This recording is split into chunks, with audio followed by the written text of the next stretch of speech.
What's up, Met fans, and what's up, baseball fans? Welcome back to Talking Mets at Rob. MLB Lockout Update Edition, MLB Negotiations Live. How's everybody doing? Thank you guys for tuning in for this few hour special so we can get the latest news on the MLB negotiations live right here on Talking Mets at Rob. My name is Rob. If you're just tuning into the channel for your first time, thank you guys for tuning in. Don't forget, guys, please hit on that like button so we can get the stream out to more baseball fans, more Met fans, and more fans in general. So we get to have some fun asking all the questions you want to ask throughout the entire stream. Doesn't have to be just about the lockout. Could be about the Mets. Could be about any other team. We're here because we're baseball fans. We want the hashtag end the lockout to end so we can get this baseball season started and we can get the rest of free agency and trade rumors going crazy over the next week or so if this lockout ends when it should. Today is day 2 of the MLB negotiations as the everyday negotiating days that they're supposed to meet every single day this week.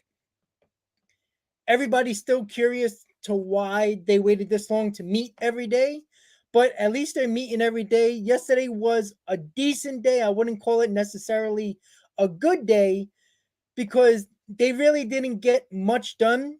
There was still an offer that was made from the owners to the players, a little bit different proposal than the last one. We will get into that in a little bit. And today is supposed to be the day the players are supposed to give their proposal to the owners.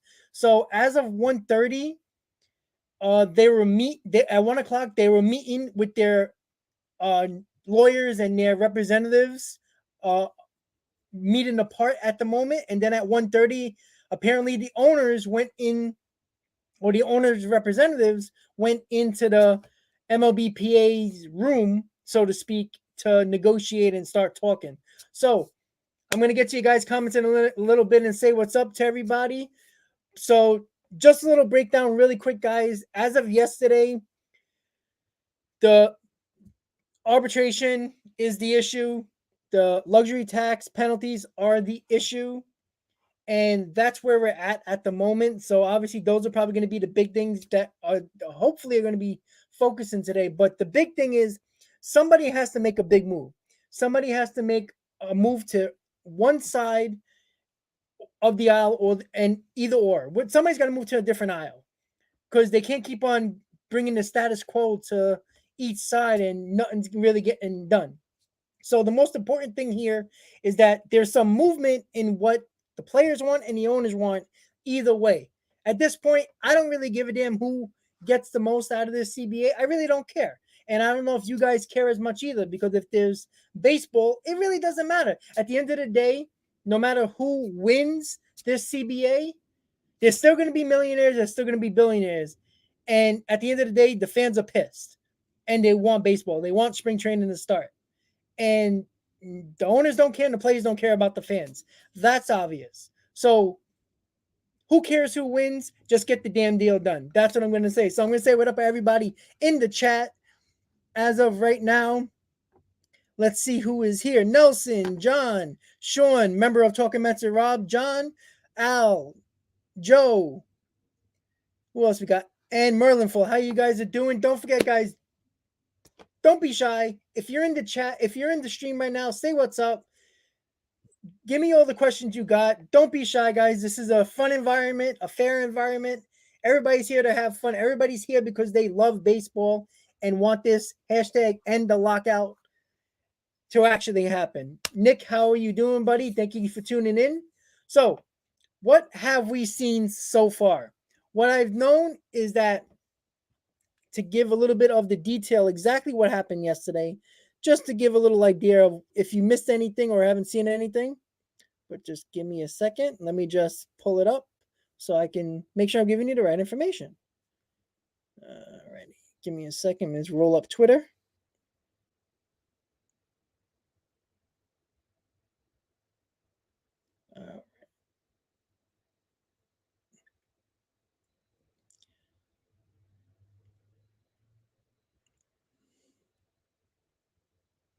All right. There we go.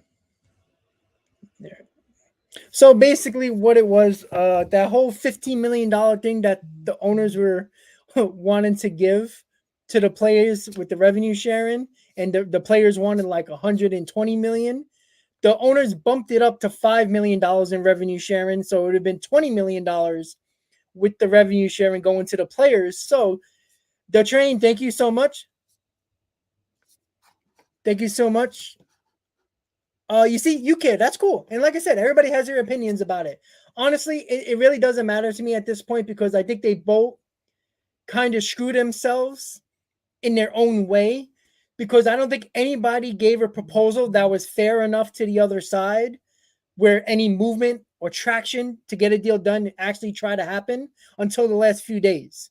So that's my biggest concern. That's why I'm not, at this point, I don't care. I was on the player side early, and then I was leaning over the last 2 weeks to the owner's side only because what I've read throughout the whole different proposals, and it seems like the proposals have leaned towards the players getting a better deal. And it seemed like the owners have been adding things like the universal DH, the 14-team playoff, the draft lottery, and the draft pick compensation attached to the players. All that is benefiting the players. An extra player from each team is going to be in the National League is going to be able to have a DH now. So there's going to be money flying around to different players as well.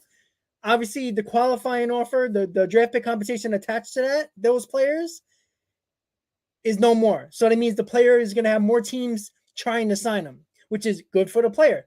14-team playoffs, more players are going to get bonus money for making the playoffs. And the draft lottery, obviously, it works out for both sides, but it also works what the players don't want, and that's teams tanking or not trying at all. And if teams are not trying at all, then they're not trying to sign players. At least in this case, with the draft lottery, less teams are going to try to tank and do things to win because there's no guarantee of the number one pick, which also the players wanted. So, in my opinion, 4 things that the players wanted, they're getting. It's just a matter of the arbitration Super Twos, the CBT, and revenue sharing is still a big deal as well. So those 3 things are and the CBT when it comes to the penalties, not really about how high the luxury tax threshold is. It's more of the penalties if you go over. That's what the bigger problem is. Because the penalties are like 50% when you go over a second time and even more a third time. So the train, I understand what you're saying. And yeah, we all pay to see the players. That's obvious. But at the end of the day, you have to realize that the owners do run a business as well. Not saying that anybody should be given, any sympathy to the owners because they make a ton of money as well. But I mean, it's just the way it is. Like at the end of the day, it's still a business for these guys as well. And in my opinion, if the player who gets a big contract doesn't perform, I don't see the player giving back money because they're not performing up to their capabilities, right? The owners are kind of screwed in that situation when a player doesn't perform and doesn't have to give up any money back because it's a guaranteed contract. It's unlike football where if a player doesn't perform, he's not going to see that whole contract. They can get rid of the contract and the player doesn't get paid. And that's my biggest thing when it comes to the players complaining when they know if they sign a contract, they even have the minimum salary, at least they know they're getting their money no matter how good or how bad they perform. And that's the thing that nobody talks about. I don't hear the players talking about that. They keep on talking about the players' salary has been going down. Yes, percentage-wise, yes. But at the end of the day, when a player doesn't perform, I mean, look at Robinson Cano. He's been basically stealing money from the Mets over the last couple of years, but nobody really talks about that on the player side. Why? Why do you think they don't talk about that? Because do you think the players are going to get back money if they don't perform? No. But again, it's a give and take in this negotiation. My bigger problem is the players think that they can get everything they ask for in one CBA, and it's probably not possible. There's a pretty good chance that they're not going to get everything. But in my thing, I think the players got 4 things they already wanted, which I already mentioned. So, Train, thank you so much for the super chat. I really do appreciate it. So, once again, guys, it's really the fact that when it comes down to it, There's going to be a winner and there's going to be a loser. There's somebody that's not going to be happy with this negotiation, with the agreement. It's going to be that simple. And at this point, I feel like the players are already winning the CBA. But again, my concern is I want opening day to start on time. I do not care who wins anymore. I don't really care who, because at the end of the day, as soon as the agreement is signed, all I care about is what are the Mets doing in free agency. If the Mets are going to trade anybody, let's get this roster going. And I want to see Jacob deGrom and Scherzer pitch back to back. That's all I care about. I need these guys to come out healthy. That's it. So, as you know, if you were here, Alex, thank you for tuning in. The train, once again, I really do appreciate it. Andre, how you doing? And exactly, there is really no reason for progress not to be made. Somebody has to step up and say, all right, look, I know it's not a perfect proposal, but let's work to meet in the middle. Like this whole revenue sharing. The players are asking for over $100 million. I think it's $120 million of revenue sharing, and the owners were at 15. Now they moved up to 20. I mean, that's $100 million gap. Can you meet in the middle, like around 30 or $40 million? Like, get something in that area, because it just doesn't make sense. Because, like I said earlier, it really does not make sense that any side thinks they're going to get everything they actually want in the CBA. It's very hard to do. You know, you basically have to have somebody over a barrel to get everything you want. And honestly, even if the players think they actually didn't win the last two CBAs, which they probably didn't, you know, like the players, they want teams to have a minimum payroll at a certain point, but at the end of the day, that actually puts teams at a bigger disadvantage, because there's probably going to be a penalty if they don't go above that minimum salary. And I don't know if that's a big case at the moment, you know, with regards to the CBT or the Super Twos or the revenue sharing. But when you start a minimum salary or payroll for a team like the Cleveland Guardians, the Royals and Pittsburgh and teams like that have embarrassing payrolls, what does that really do? See, like my whole thing with the luxury tax, like I don't even think there should be a threshold on luxury tax, because at the end of the day, if there's no penalties, if a team goes over a certain amount, how many teams are really going to go over that number? 4 or 5, maybe. Right now, we already have 3. So it just doesn't make sense to me. And the players are like going really crazy into that whole issue about the penalties, but there's not a lot of players or teams that are going to go over $200 million anyway. And you might add 1 or 2 teams to that mix, but let's be honest, I can probably almost guarantee you the Pittsburgh Pirates, the Kansas City Royals, the Cleveland Guardians, probably the Marlins, Tampa Bay, these teams are probably not going to go anywhere near $150 million for probably ever. So to worry about the penalties when the teams that are wanted to spend money and are going to spend money, like the Mets, the Dodgers, the Red Sox, possibly the Yankees at times, 4, maybe 5 teams are going to be over $200 million, no matter what, if there's penalties or not. I don't see teams like the Detroit Tigers going at $250 million payroll, or even Texas for that matter, even though they're in the 170 range. I don't see these teams going over $200 million. So if there's penalties or no penalties, these teams are still going to spend what they want to spend. And that goes for the teams at the lower end of the payroll. So let's be honest. Let's get this thing going. Hashtag end the lockout. Let's get these players on the field. Let's get the month of spring training. Let's get free agency. Let's get the trade rumors rolling. And let's have fun.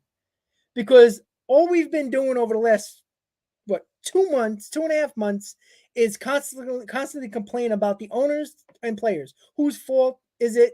If it's the players or the owners' fault, and basically making our own rumors and news about what our teams are going to do. So once again, Jose, Avadia, Grant, Stony, what's up? Karen, Thomas, how you guys doing? SoCal, how you guys doing? Really do appreciate everybody tuning in. We got 31 live viewers in the stream, 32 right now. So keep it rolling, guys. Hit on that like button, guys. I'll be with you until we find more and more news about what's going on with the negotiations. Hopefully, we get more good news and have a lot of fun. So, let's do what I normally do, guys. Refresh Twitter so we can get some news in here, if any. So I did. Somebody said in the chat. I believe they said it was an intermission, which is fine with me. I don't mind. Let's see if you got any other news at the moment. It doesn't look like anything new at the moment.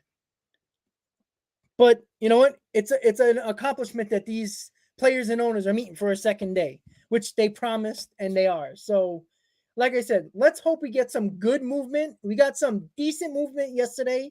The owners moved a little bit when it came to their revenue sharing. $5 million is not a lot, but it's a start. You know, I'm really interested to see what the proposal will be today and see how far these guys get, because it's really interesting. And I don't know if you guys seen Francisco Lindor and Max Scherzer are at the meetings as well. They were there yesterday. They're there again today along with Ian Happ of the Cubs and a few other players that happen to show up today.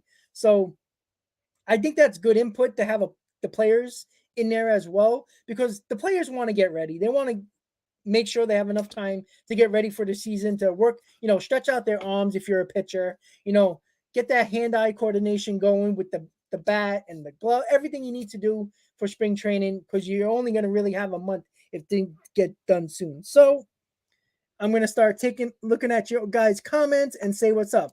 Grant, what's up, man? How you doing? One of the members of Talking Mets and Rob, thank you so much. Stoney as well, member of Talking Mets and Rob, how you doing? Jose, how you doing, buddy? Avadia, how you doing? All right, so let's see what we got in the comments so we can start having some fun and talking about what the heck is going on. All right, let's see. Let's see the first comment. Karen, how you doing? Got my okay, Thomas. So I'm assuming you're in Cali, because I know that we played the Angels this year. Well, I'm looking forward to going to LA again. I went to Dodger Stadium last year, and I plan on going to Angel Stadium very soon when they play them with the Seven Line Army. So that's going to be fun. You probably already know about that. So I'm definitely going to head out to LA again, probably with my dad again, because it was a lot of fun. We ended up nowhere near Orange County where the Angels play. We were more in the LA / north of LA as well to hang out and stuff like that. So let's hope Orange County is a little bit more fun, because there were so many restrictions in LA when I went. It was kind of insane. But Thomas, hopefully I'll see you there. If I'm in LA, hopefully we can meet up at the game and, have a beer. Or if you don't drink, have a soda. John, let me see that comment. Rob, if we sign Brian, we lose the 14th pick, right? No. Brian doesn't have a qualifying offer attached, because he got traded to another team that qualifying offer compensation does not add to them. Only with Nick Castellanos is the one name that has it attached, the draft pick compensation attached. So signing Brian, we don't lose no pick. We just sign him.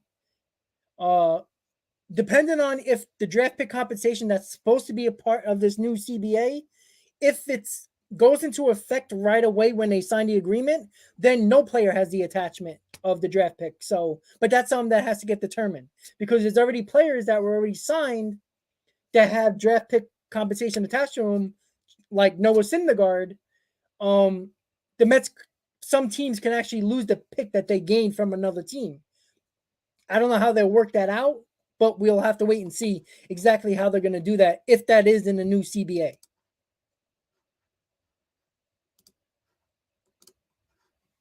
Yeah, Joe, exactly.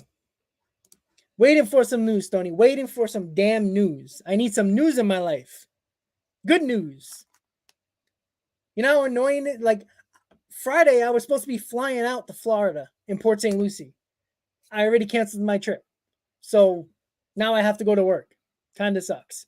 But it is what it is. As long as opening day starts on time and I can head to Citi Field on March 31st with the Seven Line Army, I'm happy. That's all I have to say. So let's hope they get this done, because going March 31st, going April 2nd, going to Washington that first week of the season in Washington with the Seven Line Army. So it's a lot of games in the first week. Going to the first 2 games of the year at Citi Field, and going to Washington on the Saturday night game with the Seven Line Army. I'm going to probably be there the weekend, so I'll probably go to all the games. And just remember, guys, if you're just tuning into this channel, something unique that I do that no other channel does is when I'm at a game, if it's at Citi Field or on the road, I go live during the 5th inning of the game just to bring you live coverage, talk about the game, and get you the experience of, if you're home at the game, with the experience of the noise, the sound. And I'm with you through that 5th inning, no matter if it's rain, and delay, anything. Doesn't matter. Home or road. I did it a couple of times last year. I did it in Tampa. I did it at Citi Field numerous times. I did it in Pittsburgh, and I also did it in Philadelphia in the beginning of the season. So I'm going to do it a lot more often when I'm at the games. So that's going to be a lot of fun. So hopefully you guys tune into that. It's an experience because I am on my phone, so it's a little different experience. Being live on YouTube on the phone is a little different, and it's a unique perspective. Trust me, because I would be showing my face, and then I would turn the camera around to show the field and the live action at the time. There's no restrictions because I'm at the game, so it's not using any television or anything like that. So let's see what else we got. SoCal, thank you. 33 people in the stream right now. Keep on hitting that like button, guys. We got around 12 likes right now. Keep it going. Don't forget to hit on that like button, guys. The more likes, the more the stream goes out, the more people. The algorithm moves us up to the top of the list so we can continue to get more people here. The more people, the more questions, the more fun it will be throughout the entire stream. So it's almost 3 o'clock right now. Going to refresh again because that's always fun to refresh Twitter and hopefully get good news. So let's see. All right, so Jesse Rogers, 4 seconds ago of ESPN, says, yes. For someone asking the question, still going? Yes. All parties still inside. They've been back and forth again, meeting together and then separately within their own caucus. So basically what that means, they meet for a little while. I'm assuming they're going over, all right, what are we going to do with the revenue sharing? They're going to go back and forth, and then they go back to their own rooms, talk amongst each other, and then come back again, meeting together. So that's a good sign because I'm assuming they're talking about issues that are the main concerns, that they can come back with different offers, and hopefully that goes and gets going soon. Like I said earlier, the owners are already losing this CBA because the 4 things that I mentioned earlier in the stream, the players are already asked for and got. Draft pick compensation, draft lottery, 14-team playoff, and the DH. That all benefits the players at the moment. At this moment, if the CBT, the luxury tax basically, stays around the same without major penalties, it seems like that's a win for the owners. But I do think it has to be more done with teams that are at the bottom of the payroll list. Unlike Tampa Bay, the other teams seem like they're not even trying. So, the competitive balance is a problem. But let's be honest, look at the teams that have won besides the Dodgers. You had the Nationals, you had the Braves, the Rays made the World Series last year. You had 2015, the Royals, 2016, the Cubs. So it's not a lot of huge market teams that have been winning. So as much as they talk about the competitive balance, there's a lot of, like I said, there's 4 competitive teams. Well, there was 4 competitive teams in the NL East only a few years ago. The Mets, the Phillies, the Braves, and the Nationals. For years, nobody complained about the AL East when the Red Sox were going through their troubles and the Rays were terrible and the Blue Jays were terrible and the Orioles were terrible and the Yankees were winning the division. By June, nobody seemed to care except for people who weren't Yankee fans. So, all of a sudden now, Yankees aren't at the top of the list anymore, and now all of a sudden they're complaining. People are complaining about competitive balance and having, divisions that are not that hard. Let's be honest. Like the Central is garbage. That's why the White Sox basically won that division with ease because there was really nobody to contend against them. 2 of the worst teams in the division in the league last year were in the AL Central. So this is going to be a competitive division in the NL East. You got the reigning champs in the Braves. I'm not sure what the Phillies are going to be, but they're always going to be a pain in the ass, especially with Wheeler and Nola at the top of their rotation. Harper, the MVP. Who knows? I feel like Dave Dombrowski of the Phillies is going to make one big move because he always seems like he makes a big move. And that obviously that lineup needs another big bat. And I wouldn't be surprised they're one of the teams that are going to be going after Chris Bryant and Nick Castellanos.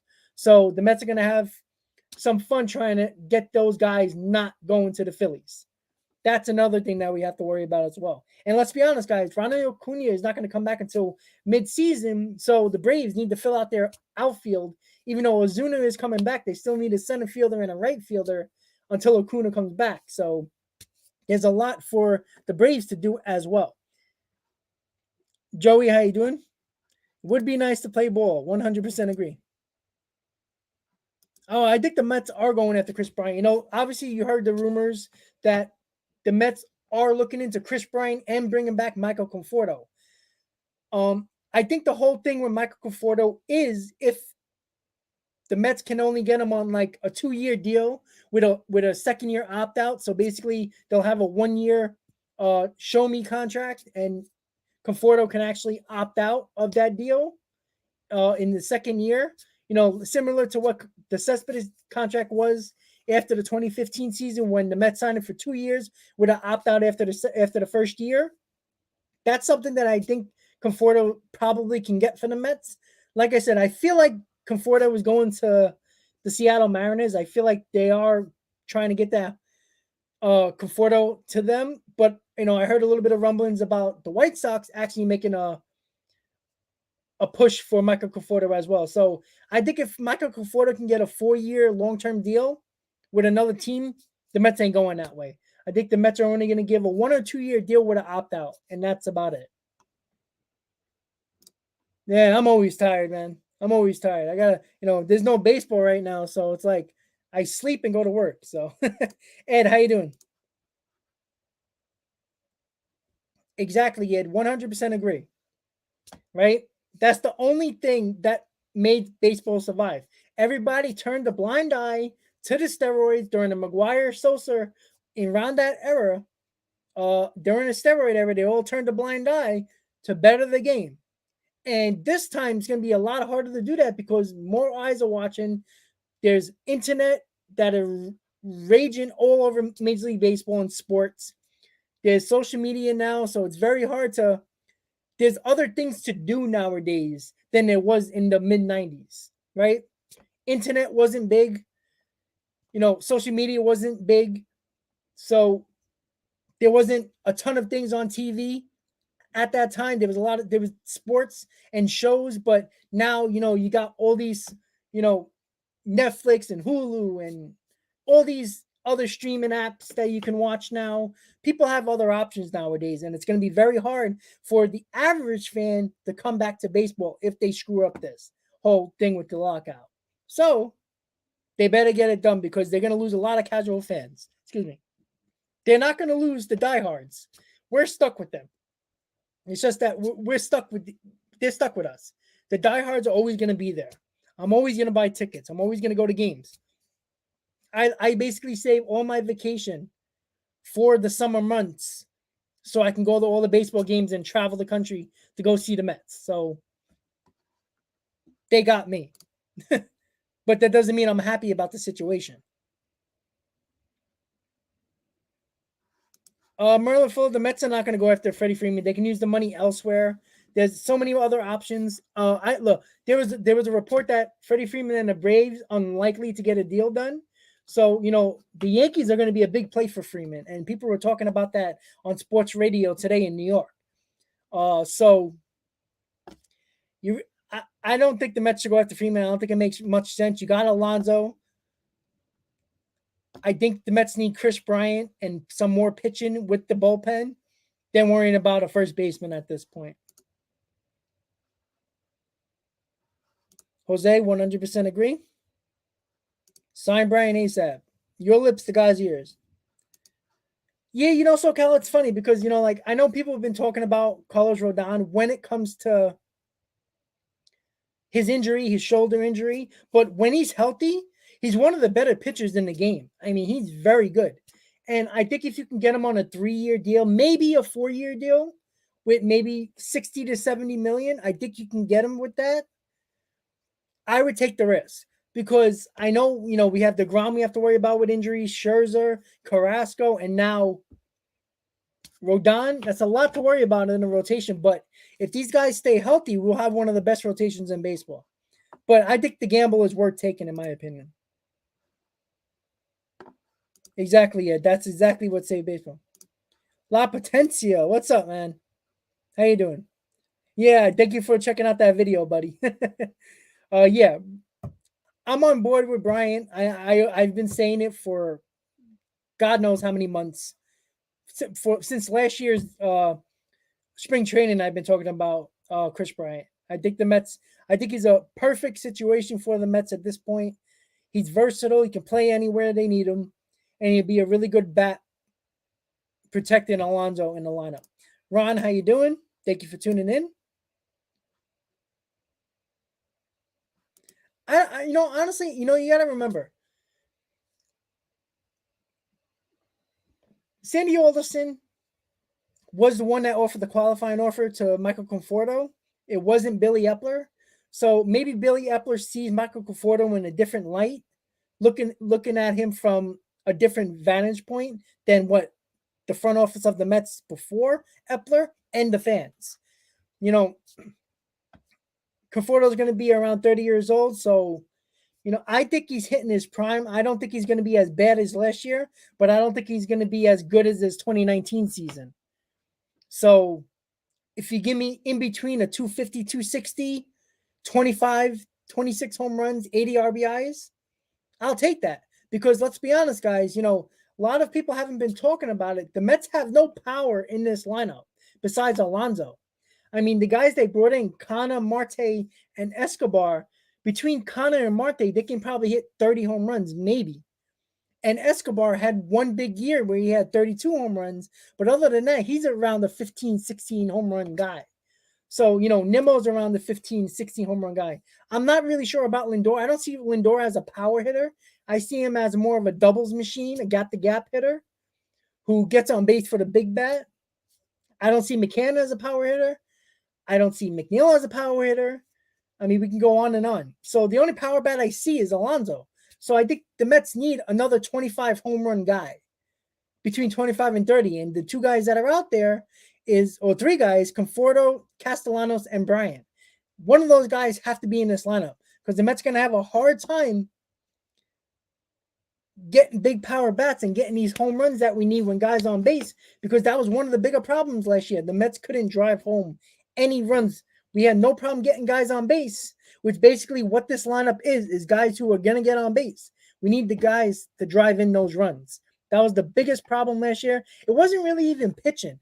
Even when guys went down, we were still giving 5 solid innings from players, but we were losing a lot of 2-1, 3-2 games last year that killed us, especially in the second half. And if we would have scored a couple of runs here and there when we had so many times, we had runners in scoring position, we couldn't drive them in. The Mets need to change that. They could have won 10 more games last year, easily, if they would have scored more runs when they had the opportunity to do so. I mean, how many times we kept on saying, just get a sacrifice fly, put the ball in play. These guys are striking out at a crazy rate with runners on. You can't have that.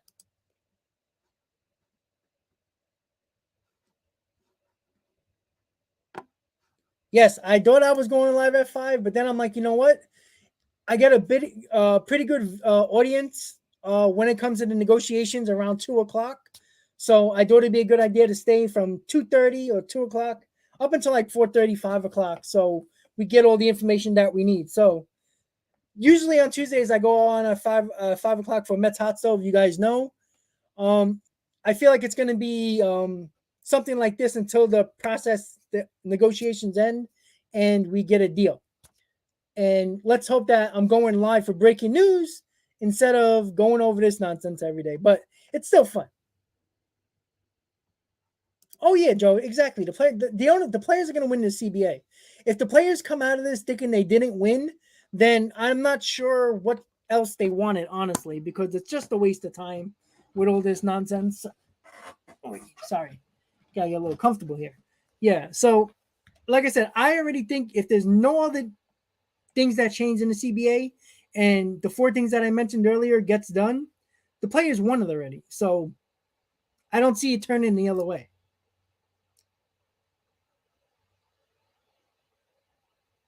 Yeah, Nick, I just said it a few minutes ago. If you just didn't, if you missed it, but I think the only way the Mets go after Conforto and bring him back is, like you said, a short-term deal. But I'm talking about a short-term deal as 2 years with an option after the first year. And I'm assuming it would be a player option. I think that's the only way you get Conforto here. And the 1-year deal has to be more than a qualifying offer. Or the 2-year deal has to be more than a qualifying offer. Basically, it was 18.4 as a qualifying offer. I think you have to give them 19.5 or 20 million for the 1 year with an opt-out for the second year. I think that's the only way you'll be able to get them. And Conforto has a chance to have a show me type of season where he can make big money if he performs well.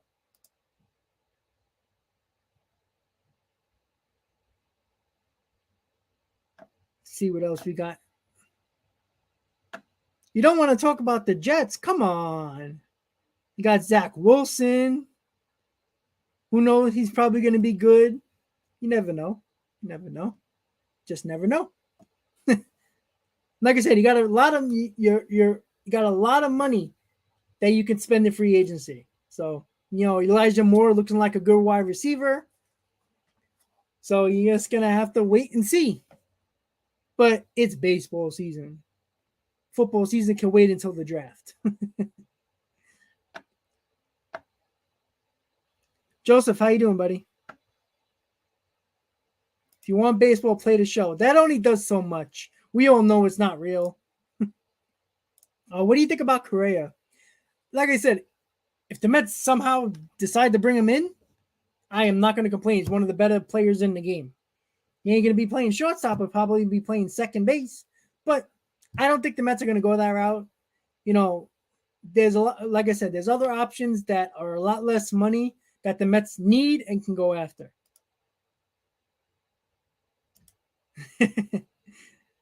Take a nap. Keep your headphones in.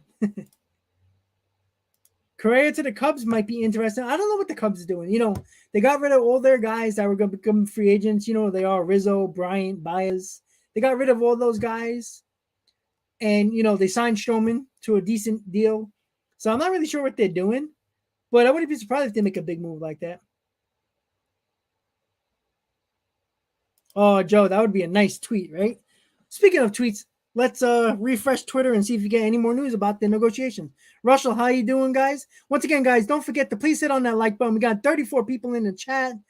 Really appreciate all the support, guys. Keep on tuning in. Don't forget to share this stream. Hit on that like button. If you're new to the channel, subscribe to the channel. Check out the latest video that I did about Michael Conforto and about the MLB lockout, and the latest about the players actually might do their own spring training, basically a one-time game for the players. And our very own Max Scherzer is putting that together as we speak if there's no deal. So check out those 2 videos and let me know what you think about it. Joe, look, John, at the moment, if they go by the old CBA, yes, the Mets would get a pick. But if they automatically use the new CBA agreement with the draft pick compensation going away, they might give everybody back their draft picks that they already lost. Like the Mets would get a draft pick from the Angels for Syndergaard. They might put that out of the way, but I don't know how they're going to do it yet. We have to wait until those details come out. But at the moment, yes, the Mets would get a pick. But that's to be determined at the moment.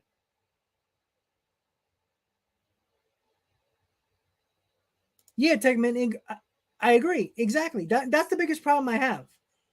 Like, the lineup is solid. Nobody's going to say it's not a better lineup than it was last year. There's more guys that put the bat on the ball. On base percentage is very good. I felt like they focus more on guys who put the bat on the ball. Marte's a guy who's a 300 hitter. Connor's around the 250 guy. But He's a guy that actually works the counts and puts the bat on the ball. Same thing with Escobar. They're not big time power hitters, but they're guys that can actually drive in runs. But we really do need to worry about the fact that this team has no power in the lineup except for Alonso. And that's why it's so important for the Mets to go after Chris Bryant. If somehow they can get Castellanos without the draft pick, fine.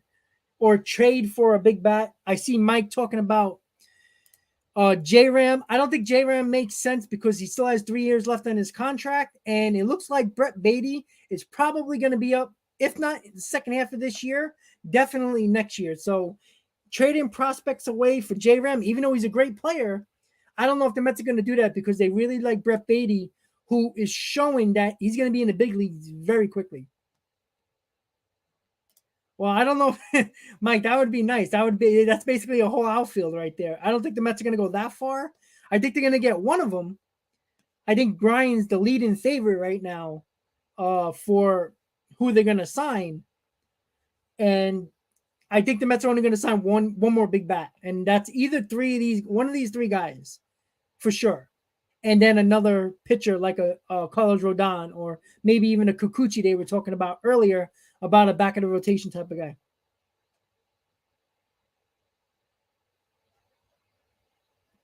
Let's see. I did not watch the Mets yearbook last night. Usually I turn it on before I go to sleep. Sweaty, deal by today? Probably not. But let's hope we get a little bit more closer to a deal. Like whoever proposed something actually was agreed upon by the other side. That would be nice for once. You know, I know everybody's talking about picks in the chat, but just think of this, guys. It's clear what the Mets are trying to do here. A lot of the deals are 2, 3, or 4 year deals for the players they got. That's telling. The New York Mets are in a 2 to 3 year winning window to win a World Series. We have very good prospects. We got Brett Beatty and Alvarez, who are one of the better prospects in the league. Alvarez is ranked number 10th in all of Major League Baseball in prospects. We have Alvarez, Beatty, Mauricio. I'm very high on JT Ginn, who's coming back from Tommy John, who already shows that he has the potential to be really damn good. And if Matthew Allen can finally get on the mound after all the injuries he had, after Tommy John, he hasn't really pitched in 2.5 years. The Mets have a lot of solid prospects. Alex Ramirez is supposed to move up this list very quickly as well. So there's 4 or 5 guys in this Mets top 10 that we can see over the next 3 years, and they can all be impactful. But there's no mistake about it. Steve Cohen is telling you there's a 2 to 3 year window to win the World Series, because let's be honest, guys, Jacob deGrom and Max Scherzer is not going to be here forever. So when these guys come up, the Brett Beatty, Alvarez, Mauricio, when these guys come up, we got to pray that JT Ginn and Matthew Allen are guys that are going to be a part of this rotation, because when Jacob deGrom's 36, 37-year-old, where Max Scherzer is, we don't know he's going to be as good as he is right now. Max Scherzer is going to be gone. Carrasco is going to be gone. Maybe the Mets might keep Taijuan Walker, but they really don't have no rotation in 3 years, basically. So that's when you have to worry about that.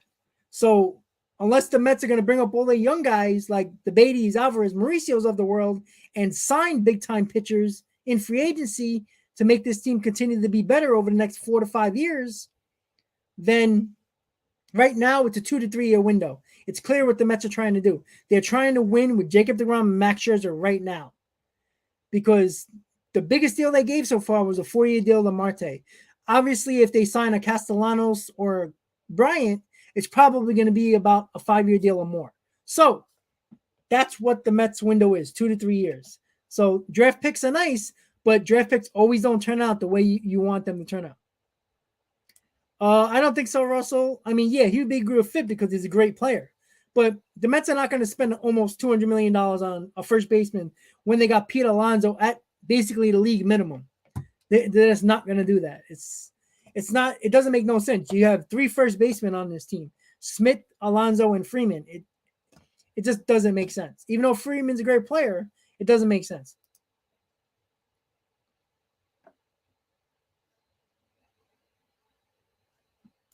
Yeah, I like I said, I don't. I mean, there was some rumors that Schwarber could be targeted by the Mets, but I don't see that because Schwarber's going to get a big time deal, and just to have Schwarber as the everyday DH is kind of risky to me. Only because he can't play anywhere else. You know, he can't play the field. He's not good. I mean, yes, he'll be that big power bat we're looking for, but I rather spend that money elsewhere to a guy who can actually play the field as well, because I don't want Dominic Smith in left field. I don't. I don't want Kana is at this moment is the starter in left field. I'd rather have him on the bench and have an everyday player in left field and put Chris Bryant in right field or Nimmo in left field, whichever way you want to do it. So, Joel, let's hope. Joel, let's hope. That would be nice. Rocky, how you doing? PJC, how you doing?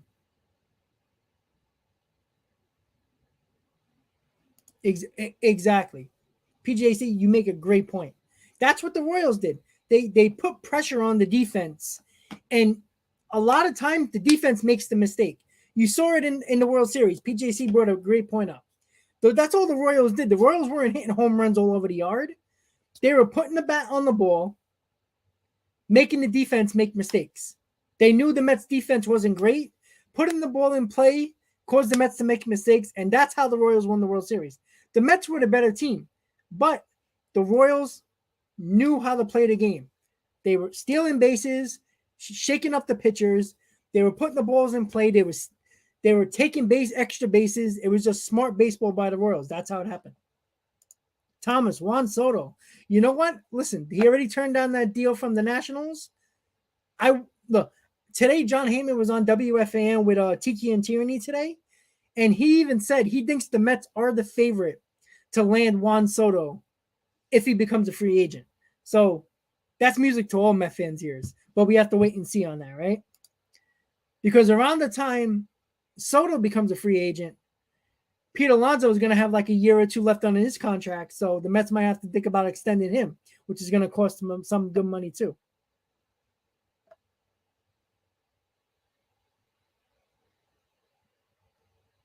Yeah, like I said, I don't think the Mets are going to go out and get two of those guys. I just don't see that. I think it's going to be one more big bat and one more big arm. That's about it, and obviously some bullpen help. I don't think they're going to go that far into signing two of those guys. I don't think that makes a lot of sense because now you have a logjam in the outfield as well.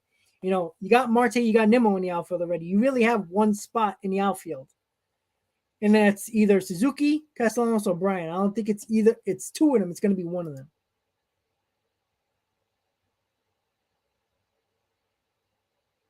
Yeah, exactly, Andre. Yeah, I heard that today on the radio too.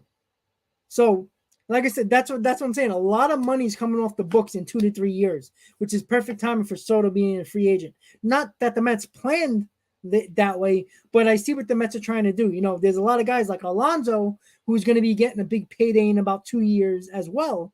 So the Mets are looking at that. And when Escobar and Kana and Scherzer's contract and Carrasco's gone after this year, a lot of contract money coming off the books. So look, the Mets to spend a lot of money.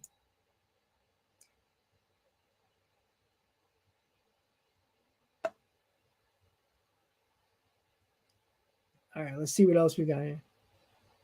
Sandy Alcantara, yeah, the Marlins pitching is really good. I mean, with Sixto Sanchez and Pablo Lopez, those guys, they got a great 1-2-3. The Marlins always kill us, so there's nothing new. Yeah, I like Castellanos a lot. He's not great defensively, but he's pretty good. But I love his bat. And I know he was in a bandbox in Cincinnati, but I still think he can hit 25 plus home runs easily with no problem. And that's what the Mets need. It's just that simple.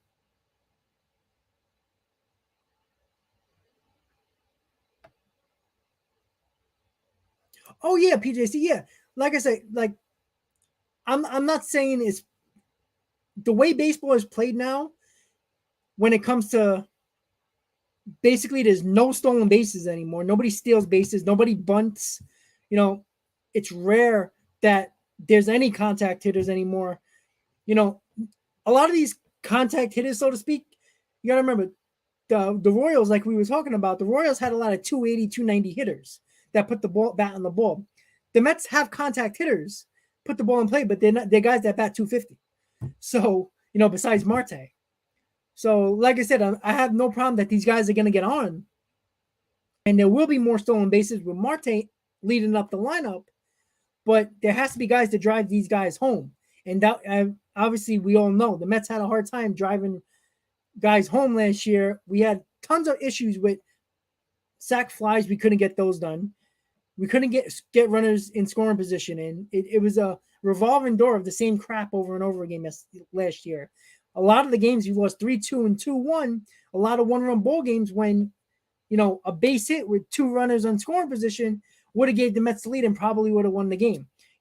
I estimated the Mets could have won 10 more games easily if they would have scored a few more runs. I mean, you could say that about any team, but it was frustrating when the Mets constantly had 10-plus men left on base every game when they lost.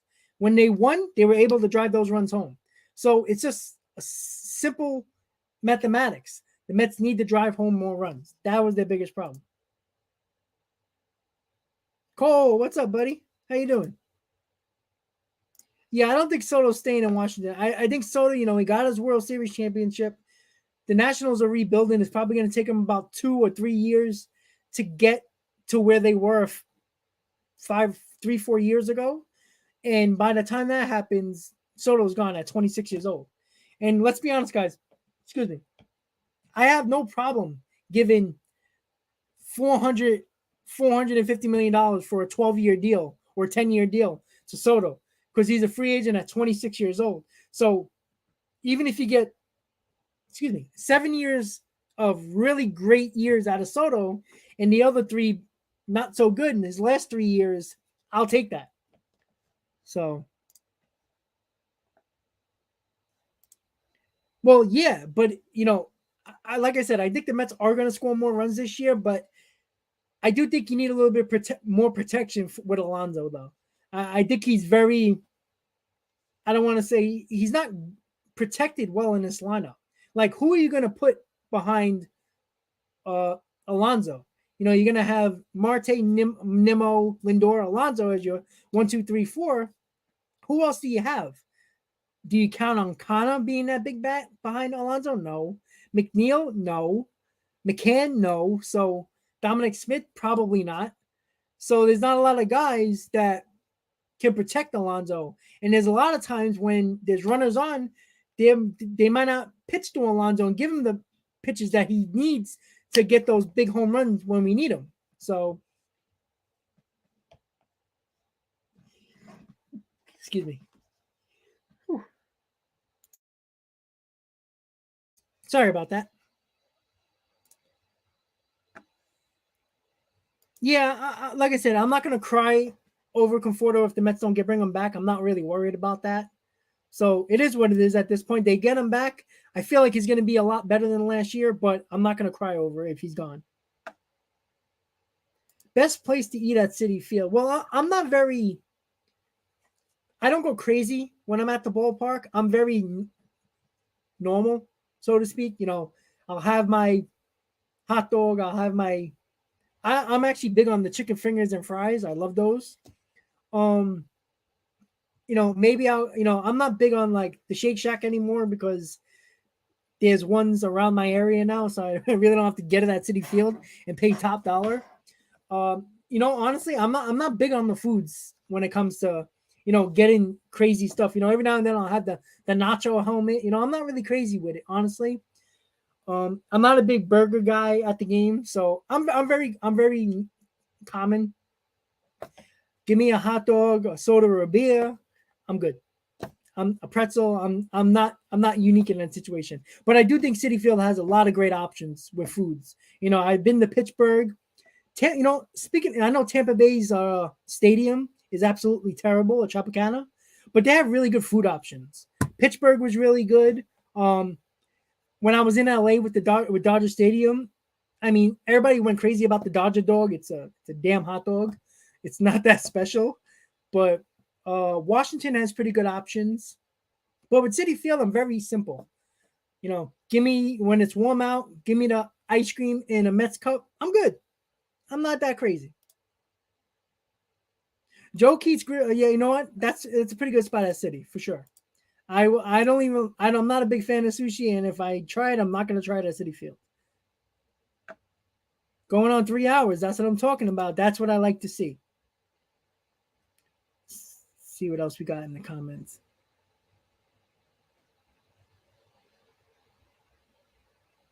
Nimmo batting 6. I don't think. I'm not really against it, but I feel like Nimmo is the perfect number 2 hitter, only because he takes a lot of pitches. With Marte, who can steal a lot of bases, I think Nimmo's a perfect number 2. He takes pitches. He works the count. He's a guy that likes to put the bat on the ball. I think that will work perfectly as the 1-2. Batting him 6 is kind of like it. I kind of see him as a guy like McNeil, who is another guy who should be at the top of the lineup, but if you put him in a 6 hole like you would put Nimmo, I feel like he's in the middle of nowhere, basically. He'll give you a home run here or there, but I think he's in no man's land in the 6th spot. I'd rather him at the top of the lineup. I think he performs a lot better there.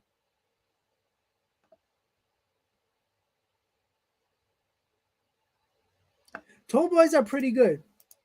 You know what?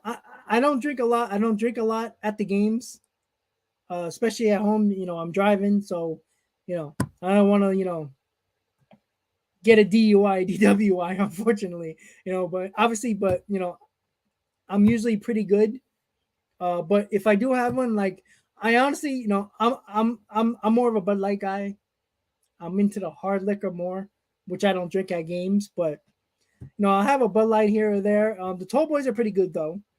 But I actually tried last year at City Field the Arnold Palmer half and half hard iced tea. That was actually pretty damn good, shockingly. So I actually like the iced tea, but having a hard mix is pretty damn good. I haven't been there yet. I really want to go to Arizona. That would be actually really cool. But yeah, I know Texas, in Houston as well. They have good options as well with food, with a lot of barbecue spots that I definitely got to check out. I think Texas is another spot I might go. I might go to Houston this year as well.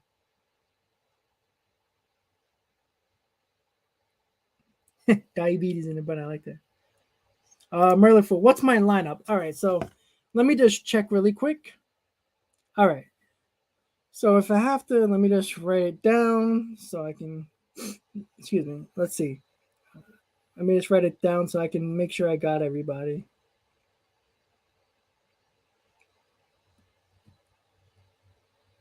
Let's see.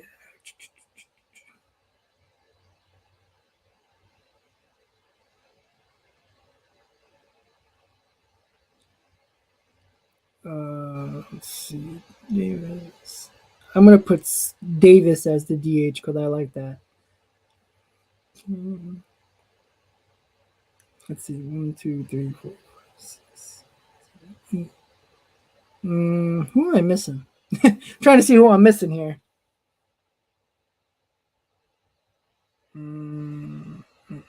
Oh, forgot.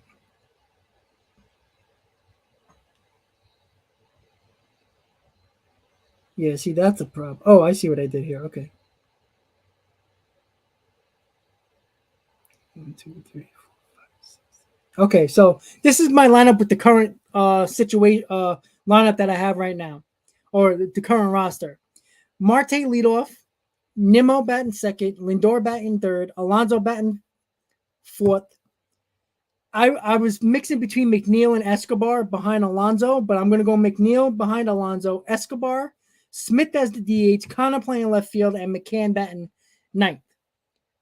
I know some people like the ninth hitter to be more of a second leadoff, but at the moment, that's what I would go. But again, if you get a Chris Bryant, I'd move everybody gone. So somebody's got to be out of the lineup. So it's probably going to be Connor. Or if you put Escobar at second, I feel like McNeil's going to get traded. So I don't think he's going to be here. But at the moment, that would be my lineup at the moment. But let me know your lineup, guys. pork chop on a stick in Target Field. Interesting. Yeah, it's expensive, man. It's so expensive going to games. I mean, you can easily spend $100 just by food. Toasted grasshoppers. I gotta go to Seattle, man. That's God. I mean, nowadays baseball food used to be Cracker Jacks and pretzels and hot dogs, and that's it. You know. Now you can have freaking sushi and a freaking martini. Like it's crazy nowadays, man. It's insane. But let me refresh Twitter and see what's going on, guys. 3 hours in, they haven't actually came out yet, so that's good. Let's see. I don't really see a lot on Twitter, which is, I guess, a good sign. Let's see. Nothing. Yeah, guys, having no news on Twitter is a nice thing. Yeah, PJC, I saw your comment. I'm gonna answer that in a little bit. I agree with you in that situation. All right, so I don't really see nothing. That's a good sign. All right, so this is what Peter said. If McNeil took more pitches, we'll put him over Nimmo. I agree. McNeil can't bat in from 5 through 8. He just can't. He's not that type of hitter. Those guys can have the pop in the bat, big home run swing. I need McNeil to be a 300 hitter. If he's not a 300 hitter, he's a waste in this team because he doesn't do anything really that good. He's the guy that put the bat on the ball, took pitches, bat 300, perfect for the top of the lineup. McNeil and Nimmo were perfect in 2019 when McNeil was the person he was in 2019 with the 300 average and Nimmo with taking all those pitches. They were perfect. McNeil is basically useless if he can't be at the top of the lineup. And that's why I think he's going to be gone. I think the Mets are going to trade him. That's why I think it's a big possibility that the Mets are going to go after Bryant because Bryant can easily play any position the Mets have a hole. And if McNeil is gone, that means Escobar will go to second base and Chris Bryant will play third base. And Connor and Smith will platoon left field with Marte in center and Nimmo at right field. I think we do. We do go to. I don't think we go to Texas. If I'm not, I think that the Rangers come here. Houston, they do go to. I know that because I was talking to one of my friends, Hector, who lives out there, that I'm gonna hook up with in Houston. Anaheim and Oakland, the 7-Line Army is actually going to both of those games in California. I'm definitely going to Anaheim. Oakland, I'm not too sure about. But definitely Anaheim and definitely Houston. But I would love to see Global Life Park in Texas. Absolutely. Lapatito, you think the Brian will get 6 or 7 years? I don't think he's going to get 7. But I do think a lot of teams are going to offer him 5 years. But I think the one team that goes to 6th year is going to get it done. And let's be honest, I think the Mets would do it. If the Mets really want Bryant, they will go that 6th year if they need to. We will get the Boo Kalanick. But again, it's not really his fault, right? The Mets traded him stupidly for Diaz and Cano. But yeah, August is my birthday month. I'm definitely going to Old Timers Day. I think it's August 26th or 7th. I think it's the 27th. So yeah, I'm definitely going. I already bought tickets to Old Timers Day. I actually, I got the season tickets, so I already had tickets to that game, but I bought 2 extras before when I found out the news for my dad and probably somebody else. I sat with the 7-Line. We were booing the crap out of Springer. That's awesome. We like that. Yeah, I love. I met a lot of my friends that I have now from the 7-Line. When I went, I gotta say the most fun I had when I went to Pittsburgh last year, it was crazy when the Mets lost that game when I forgot who hit that home run, the grand slam to win the game in the 9th. Yeah, that was pretty bad. The Mets had that big lead and the Pirates came back and won that game. We were right in the outfield and left field when that home run was hit. It was just a good time. We partied at whatever Irish bar that was right outside the stadium for like 6 hours after the game. It was just it was bad. We don't have to talk about that, but it was fun. Oh, that was terrible. You went to the game right before the All-Star break. Oh yeah. See, I went right in Pittsburgh right after the All-Star break when we played them. What was it? 6 or 7 games against Pittsburgh before and after the All-Star break. No news on VR. I thought the Mets early on, like around November when the World Series was over, there was some news that the Mets were looking to bring him back. I'd love to bring VR back, but I feel like he's going to get a deal where he's going to get the start every day because he played very well last year. I wouldn't be surprised if somebody gives him a 2-year deal where they promise him he's going to start. The Mets can't promise him that. So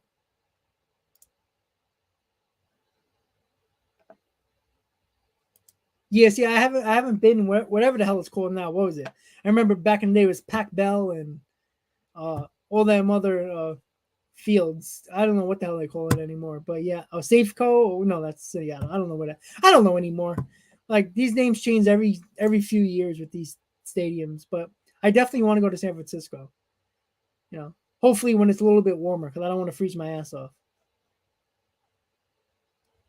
So let's see what else. It's 3:30, guys. So I'm going to be with you on probably a little bit past 4 o'clock. But let's hope we can actually get some good news here. Just got a email stating my 7-line 1-2 punch. The Max Scherzer DeGrom 2022 sticker and decal I just got. So that's good news. Let me show you it. I don't know if I can actually show you it. Let's see. Hold on. There we go. I don't know if you guys can see it, but it looks like that. 7-line, so that's pretty cool.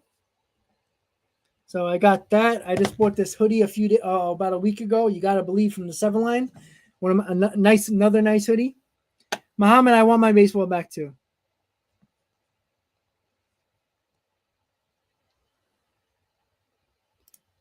I did a video about that. I think it's possible because I'm not because I don't know if Billy Epler is actually. Yes, Joe, I saw the tweet. I don't think Billy Epler is a big fan of James McCann, and there was not really rumors per se, but there was an article from, if I'm not mistaken, it was either the New York Post or the Wall Street Journal. One of those baseball reporters saying that there's a possibility that the Cubs might trade Wilson Contreras, and then I'm thinking, well, that would be perfect for the Mets. He's a pretty good bat, very good defensively. Stroman had his best year with McCann behind the plate. That would be a pretty good trade. Not McCann and Contreras straight up. You would have to give a prospect at least. So that's something that we have to look at too. But let me check. Harley, how you doing? Yeah, Harley, we were just talking about that. I'm going to get my lineup once again, but give me 1 second, Joe. Let me just check your tweet. Yep. All right. So we got some good news here. Two sides are in the same room again. Took an hour-long break after an hour-long meeting. So good news. They're still talking. That's great. It's almost 4 o'clock.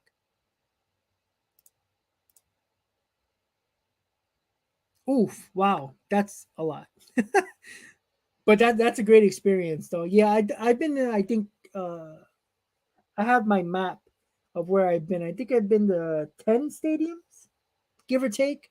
I'm trying to knock off uh at least 10 more. No, I'm going to say 10 more, like 5 more this year, maybe 6. Probably over the next couple of years, probably in 3 years, I want to have every stadium done.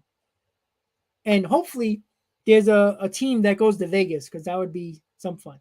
I tell you that. Tell me that, man. Definitely. Oh, Scherzer and Knoblauch. That's interesting. Thank you, Mom, and I really appreciate it. Lindor t-shirt. Yeah, I got my Lindor. I got a Lindor black t-shirt and I got a DeGrom black t-shirt. I'm probably gonna get a blue Scherzer shirt as well. Oh yeah, Harley. Sorry, let me talk about the Biden order again. So what I would put right now is this: Marte, Nimmo, Lindor, Alonso, McNeil, Escobar, Smith, Canna, and McCann. Obviously, that's what the roster right now. Things can change. But as I said earlier, I think McNeil is going to be traded, and I think Bryant's going to be a part here. So I would switch Bryant right behind Alonso. And depending on Smith and Kana, I think they can go back and forth with the DH and left field, but we also have to worry about Cano, which I didn't even talk about. I think Cano is going to get a chance at DH in spring training, and if he performs, leave him in the DH spot. If not, leave him on the bench or just buy him out.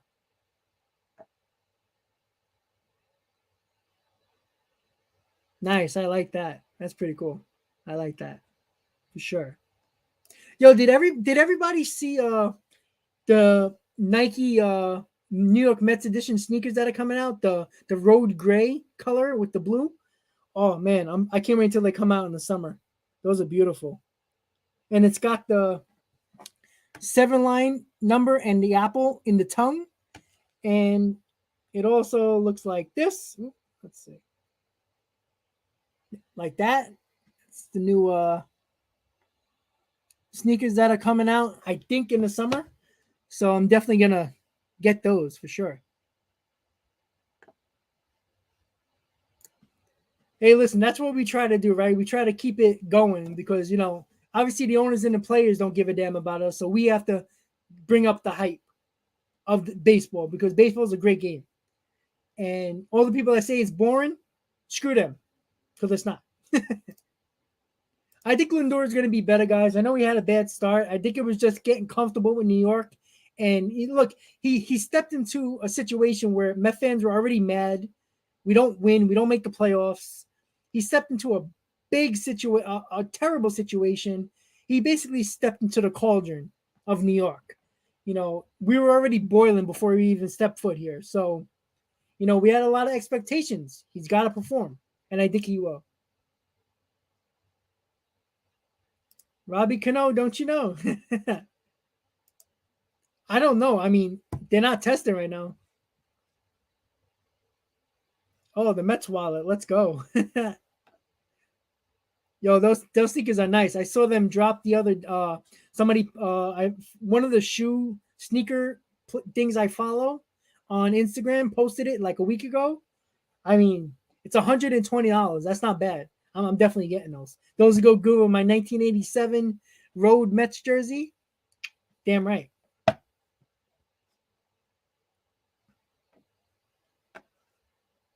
see what else we got. Those are some nice sneakers, man. I tell you.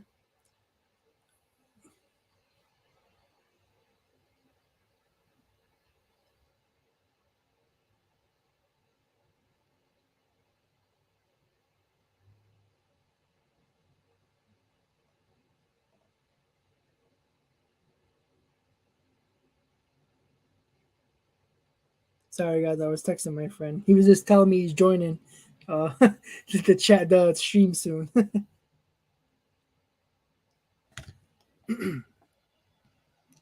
But yeah, at the moment, guys, they continue talks again. So they've been talking for about 2 hours now, going in and out of the room, discussing with each other, and then getting back together.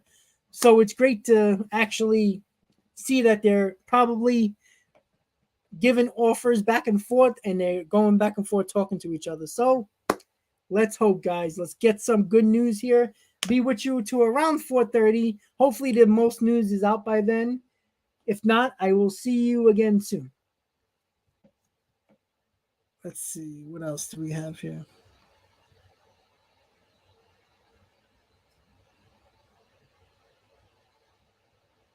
Let's see. Anything else that we hear? Let's see if they hear any more news. Let's see. What else we got here, guys? What else do we have here?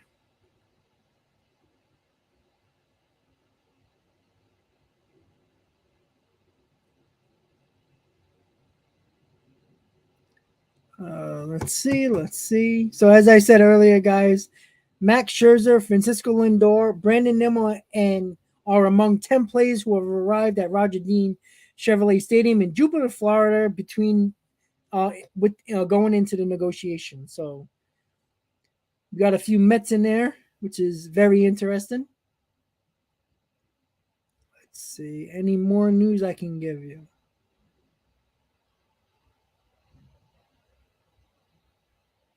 Mm-mm-mm. Let's see. Yep. That is all at the moment, guys. All right. So let's hope we get some more news by 4:30.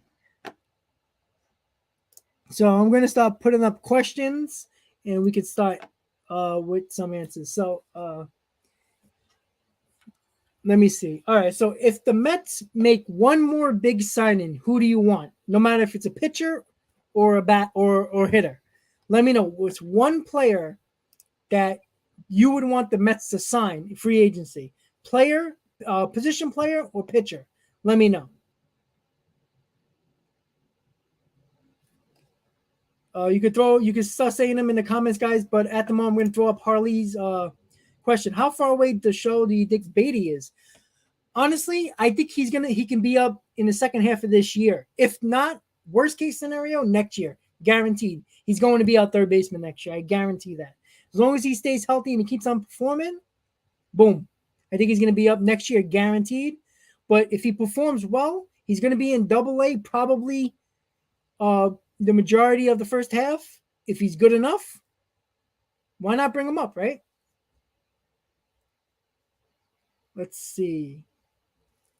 So we got Merlin Full and La Potencia. Say, Bryant, some people are kidding around talking about Mike Pelfrey. And I think I also seen Bartolo Colon. All right. PJC says Bryant plus trade for Oakland starter. You know, it could be a Manaya, could be a Bassett. You never know. I see another Bryant. I see some Dylan G. La Potencia says Bryant hitter, Kershaw pitcher. But I said one, guys. But I see what you're saying. Everybody feels like the Mets are going to make one more big signing. Chris Bryant, position player and pitcher. Like I said, if the Mets end up this offseason with Rodon and Bryant and a couple of bullpen arms, I'm very happy, guys. Very happy. Bring back John Neese. Would it surgically repair his nose or the old nose? Sean, I agree. What's up, Sean? Yeah, I agree. 100. That makes sense.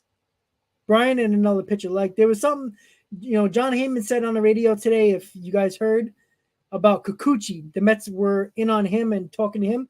That's not a bad signing. If you got him in the back end of the rotation, that's good because then Tyler McGill can be our long man out of the bullpen, which gives us depth. And I think Kikuchi is one of the he's not great, but he's a solid lefty.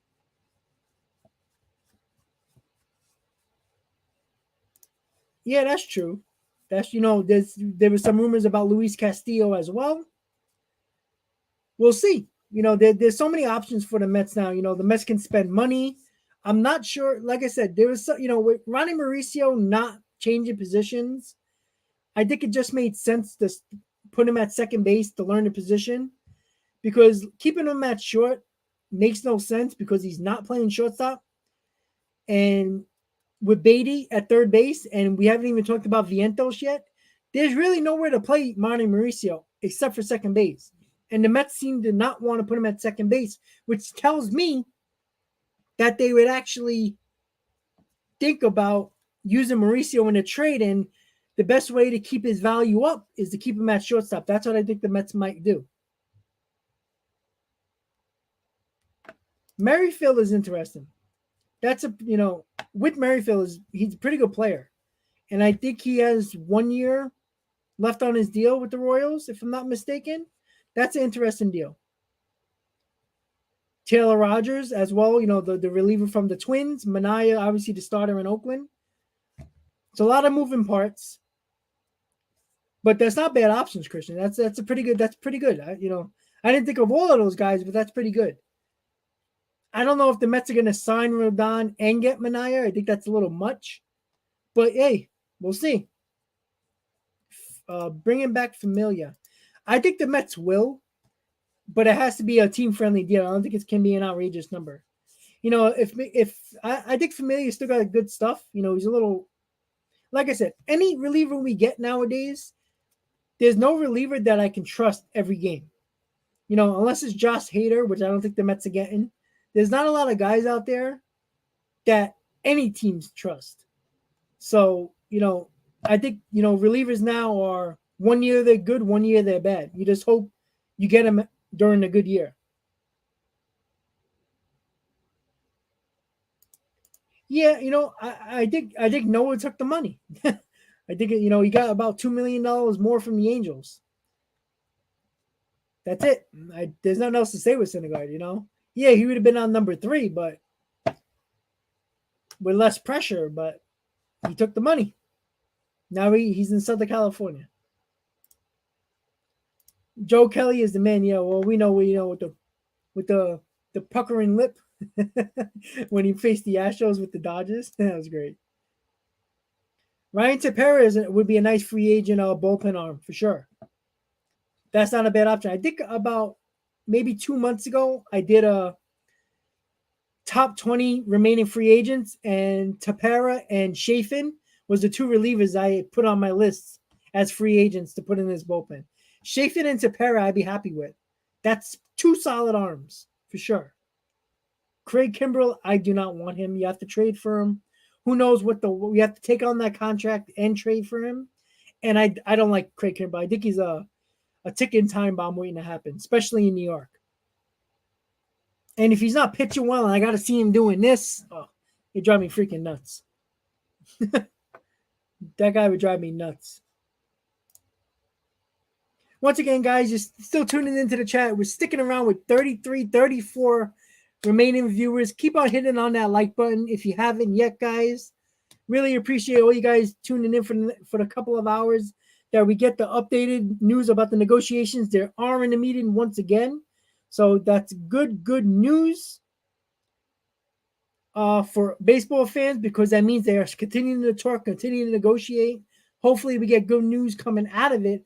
I'm assuming they'll probably be there for another hour or so, but I'll be with you for another about half hour until 4:30, and I will let you guys go. So let's hope we get some more news. I'm going to refresh Twitter again just to see if we get anything that we can still hear about it.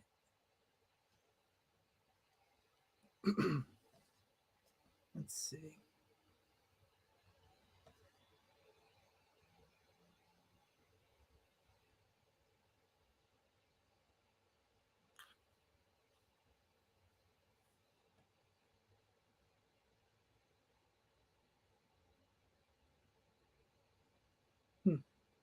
I don't see much going on here, but you know what? There's always something that you can find, right?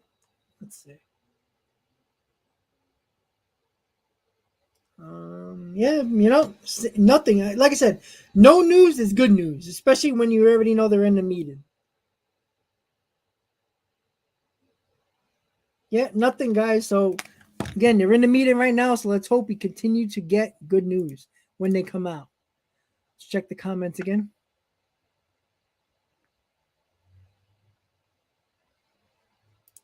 Yeah, well, Christian, I agree. That's why I don't understand why the Mets don't put him at second base now in the minors, so he gets comfortable with second base. I know people say, "Oh, we can play shortstop. He's a talent." Yeah, or play second base, but sometimes guys have hard times moving from shortstop to second base because it's a different way to turn the double play. It's a different cutoff situation. Being the cutoff man and everything like that. So it's a lot of moving parts with that. I played third base, and when I moved to second, it's a whole new ball game. When I moved my senior year to second base, you have to, be in certain spots when the balls hit to the outfield. Turning double plays wasn't as easy for me. I know he's an athlete. He's a great athlete. But if the Mets don't move him to second base, that tells me that they want him to stay at shortstop because his value is high. Jay, how you doing? The problem with moving him to second base, I think the Mets think if he doesn't perform well at second base, now his value goes down a little bit. That's why I think they're keeping him at shortstop for his value. Because it just doesn't make sense. As soon as they signed Lindor to that contract, Mauricio should have been playing second base. Because if the Mets don't trade Mauricio, you have to bring him up to the majors at probably sometime this year, definitely next year. And you can't just throw him at second base and expect him to perform. We have the whole Gleyber Torres situation where the Yankees force feed Torres at shortstop when they know he couldn't play there, and knowing he's better at second base, but left him there almost the entire year, knowing he was bad. So I think it's a smart move to move him to second base if you're going to keep him around. Yeah, I saw that, Joe, as well, about the owner and one of the negotiators for the owners that was walking in about a half hour ago. So they were walking towards meeting up again. Come on, Fernando. You got to be positive, buddy. Joe, I think the deal is going to get them. I think it has to. Because if it doesn't, I think there's going to be missing games is just so bad for both sides. Yes, it sucks for the fans, but it sucks for the owners and the players. They're going to start losing money, and nobody wants to do that. I don't think he's a one-dimensional power hitter. He seems like he's a guy who's a gap-to-gap hitter who has power to the gaps, but he's going to be probably a 20 home run guy for sure. So, they said he's very good with the bat. He's got a great left-handed swing, so that's always nice. He's a big guy. I think he's going to probably hit around 270. That's what I project him at. But you never know, right? See, when it comes to minor league averages, I don't really go crazy because, a guy could be a 300 hitter in the minors, and when he comes up to the big leagues, he'd be a 260 hitter, but still hit 25 home runs and knock in 80 RBI. So I think Beatty's going to be a really good professional hitter, and that's what the Mets need.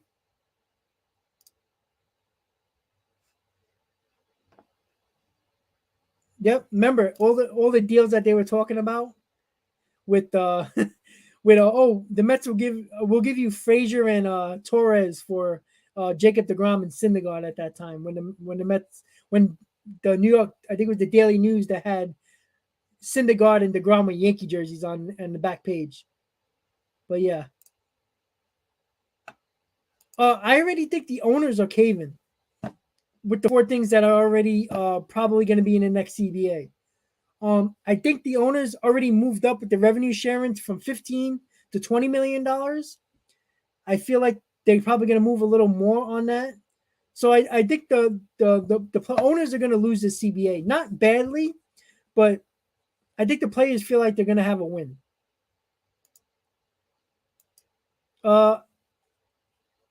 Make the first big move, probably the owners. I think they're going to probably lean the players away a little bit more.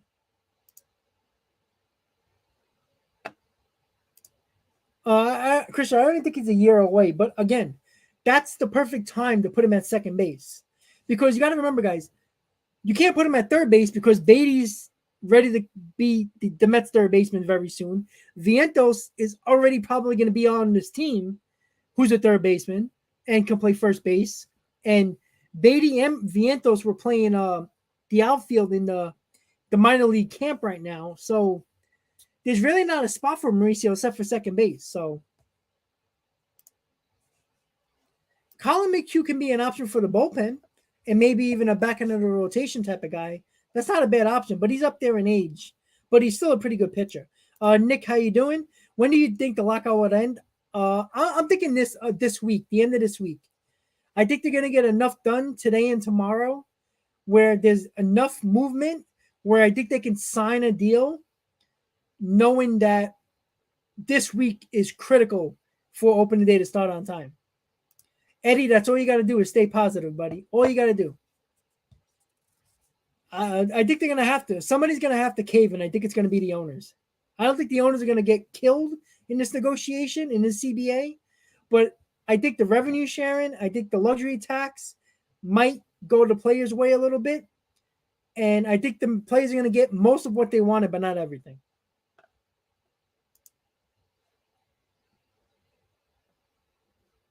I don't know if Alvarez can actually show that his defensive capabilities get better this year. You might see him in a September call up, or definitely next year. I think he's that good. I think his bat is ready to go, just like Beatty's. I just think defensively, if both of them can show a little bit more in the first half, they could potentially be here in the second half, definitely next year. MB, how you doing? Mets fan, how you doing? Yeah, exactly. Yeah, exactly. The players are gonna win, definitely. That's all you hear. It's basically the players asking, and if the owners are given, that's basically it. Who do the Mets get? In my opinion, two big signings: Chris Bryant, Carlos Rodon. That's my two big time names. They're not having to lose the season this year, Fernando. I promise you that. Well, I don't know actually. That's why I think it's kind of weird. Like why the Mets give a 4-year deal to a catcher that's not named JT Realmuto. That it didn't make sense. I mean, we probably could have got McCann on a 3-year deal, and that would have probably been more in line when Alvarez comes up. So, but I think they would probably eat the last year of the contract, in my opinion, if Alvarez comes up. McCann could be the backup as well. I mean, paying a backup catcher $10 million is kind of odd, but if Alvarez is as good as he seem like he's going to be, you got to put him as your starter. Let's hope so, La Potencia. Let's hope so. Kurt Suzuki as catcher, or did you mean Seiya Suzuki? Kurt Suzuki the catcher? Probably not. But Seiya Suzuki, it's an option. I don't think that's going to happen, Mets fans. I doubt that. Nimmo and Cano, it makes sense for the Yankees, Nimmo, for sure. But Cano doesn't. And the Yankees ain't trading Judge. They're not. So I don't think that's going to happen. I don't know. I think it really depends. You know, I know he's heavy on data, but I think Chavez is gonna dumb down the analytics a little bit to the players. He's gonna make the players do what they want, but also provide the analytics into a more layman's term for the players. Do you like Nito? Yeah, I mean, as a backup catcher, he's not bad. Occasionally he'll hit a home run when he starts. He's a decent defensive catcher. Nothing crazy, but so I wouldn't. I like Nito, but I mean, he's not a big part of this team. I mean, at this point, he is. But if it comes down to Alvarez being ready in the second half of this year or next year, McCann's going to have to be a backup. I think it's just that simple. Alvarez, I think he's going to be, I don't know if he's going to be the next Mike Piazza, but he's going to be a pretty good, damn good player. I mean, they were getting a representation Alvarez comparing him to Salvador Perez of the Royals. If we can get that, I mean, that's amazing.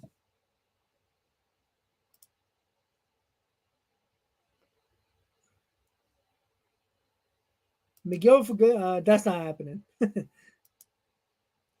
Everybody's talking about trades with Chapman and J Ram.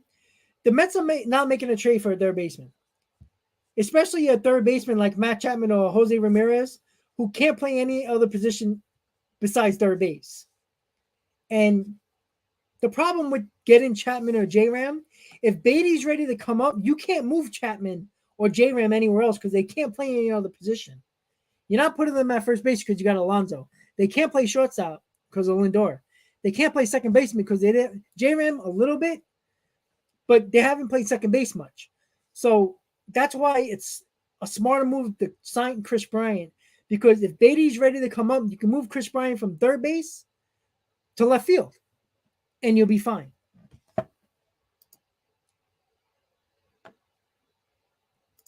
Yeah, but that team was flawed. I don't think this team, after the next couple of signings they make, I think they're going to be a lot better. And the division is not going to be as good as they were the last few years, actually. So I think there's not a lot of competition for the Mets this year. Right now, I think they're probably a 90-win team. Let's not bring back Harvey. He's gonna get suspended. Yeah, I think Marte is probably gonna border 290, 300, especially leading off. I think he's gonna be about a 290, 300 hitter. I don't know if yell, but they'll probably get mad at each other anymore. A lot.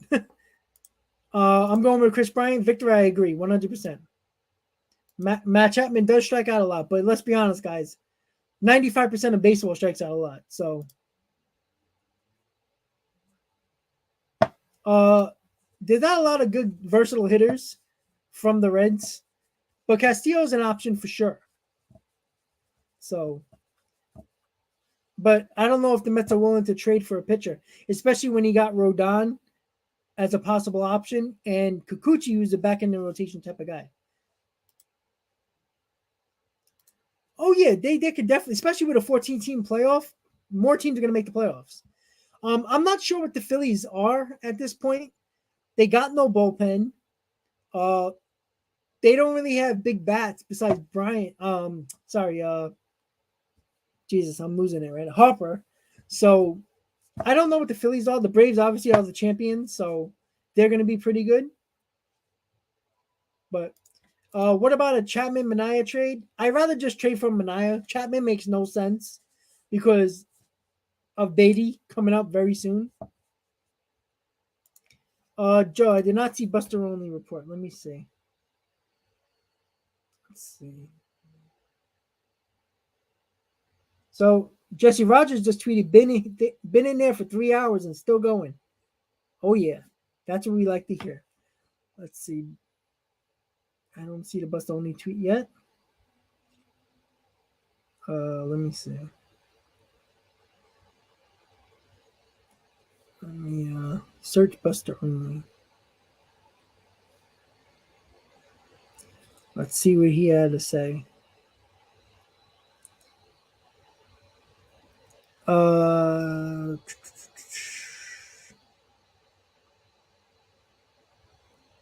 didn't see him tweet. He hasn't tweeted anything in like 7 hours. So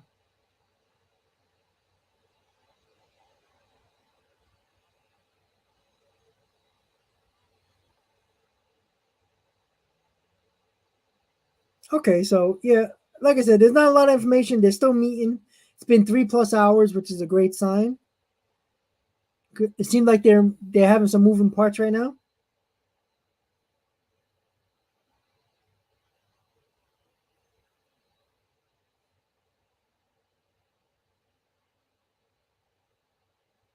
All right. So that's all we got. So they're still meeting right now, which is great. Yeah, Buster only annoys me.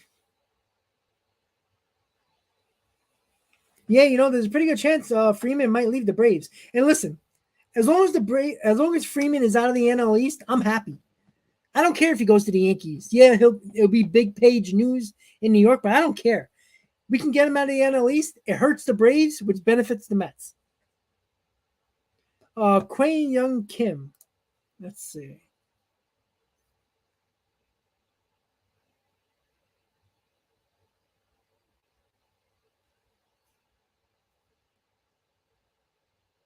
South Korean left-hander.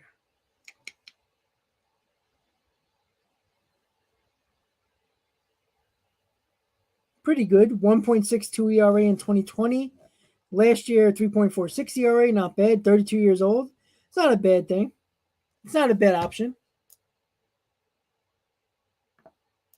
No, I don't think it favors the ground. I don't think it favors anybody. I think it hurts all the pitchers because a delay in the season means delay in spring training, which probably is going to give the players less time to get ready. So I think getting this done as quickly as possible helps all the pitchers, including the ground.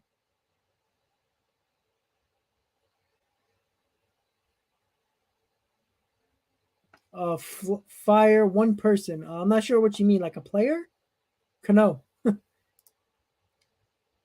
I'm gonna try to stay live until 5. How about that? I'll stay until 5 o'clock just for you guys. I don't really care. Yeah, they'll get the back pages for a few days, get the radio time, But at the end of the day, it helps the Mets that the Freeman's with the Yankees. I mean, you know how badly that hurts the Braves? It kills the Braves. Oh, come on, Fernando. You got to think better than that. Yeah, well, I mean, Kikuchi is like the same type of pitcher. I mean, he doesn't have a better ERA than Kim, but I think Kikuchi's probably a better option for the Mets. How you get in trouble in school today? What did you do?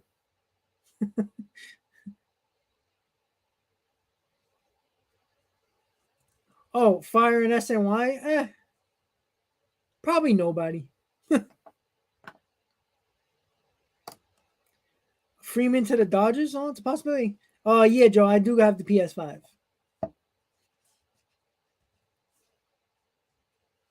I'm actually playing right now Resident Evil. Not crazy on Call of Duty anymore, but I play it. I'm waiting for the show to come out in April. That's what I'm waiting for.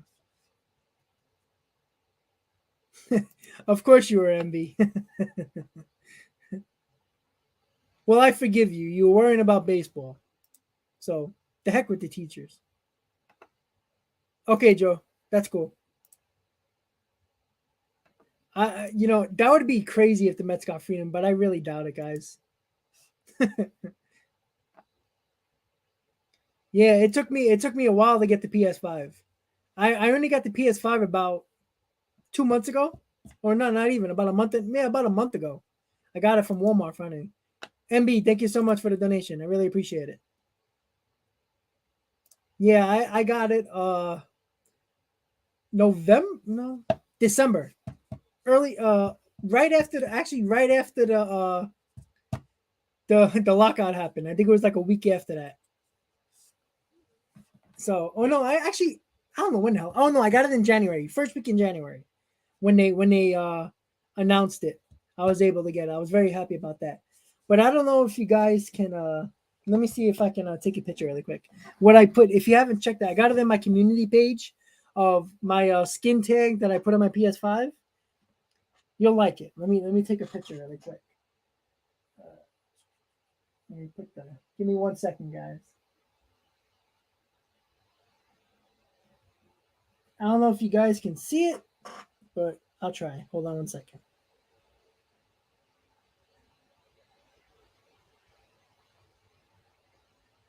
All right, there you go. So I put the baseball skin on the PS5, and I also have the remote control with the baseball stuff on it. Got the seams, so that's pretty cool. Yeah, pretty good, pretty good. So I put that on there. I'm very happy about that. My girlfriend wasn't, but that's okay. It's mine.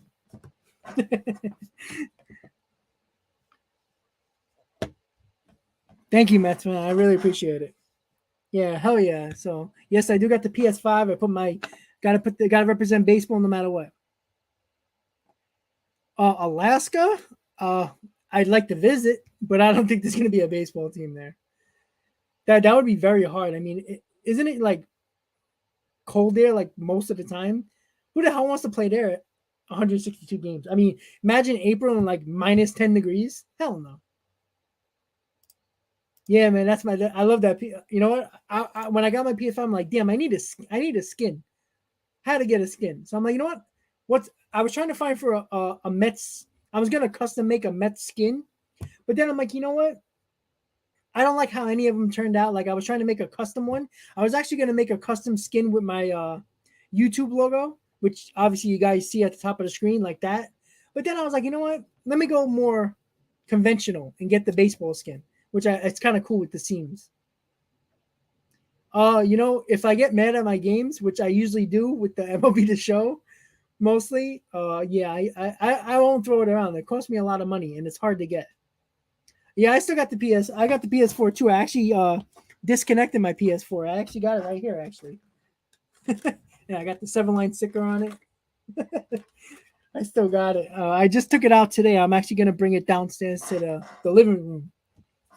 Put that there so I can you know have my PS4 downstairs.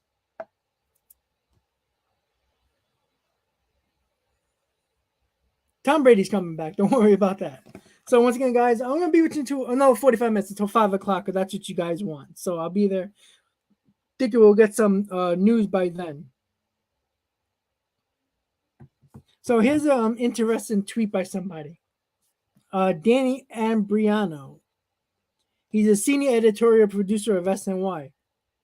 He says the amount of Met fans who undervalue Michael Conforto while pinning for similar players like Nick Castellanos is actually remarkable. From 2015 to 2020, Conforto was the best offensive player, and he isn't a butcher defensively. True, he's right. Oh, a Dreamcast with an HDMI connection. That's crazy. Crash Bandicoot. That was a fun game. Yeah, I never. Metal Gear Solid. Metal Gear Solid was my game. When that came out, oh man, I played that so much. With the alert.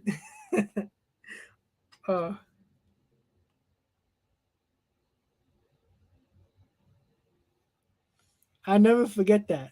That sound. Oh. My restaurant opens in a few hours and I'm still. Sorry, guys. That was always crazy. That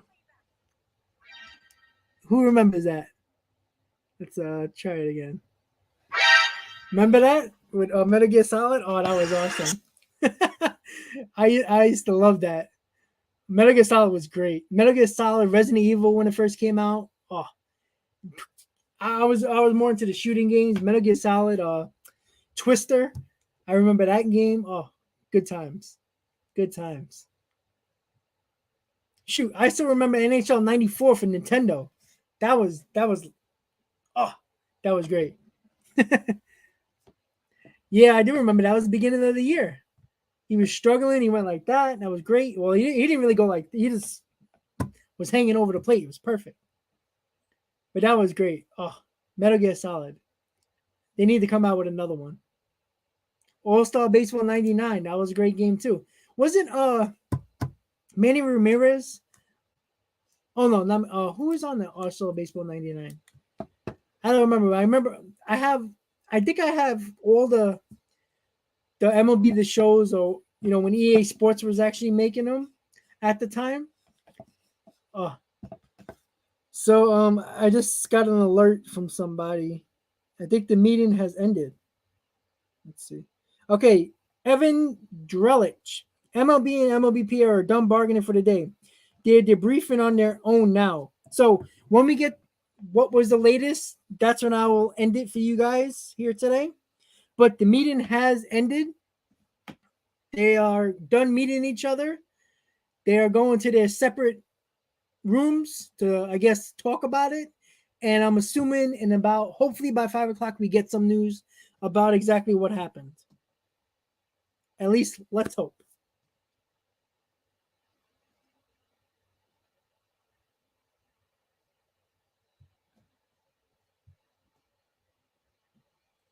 Let's hope, guys. Let's see if I can find a little bit more of what we have.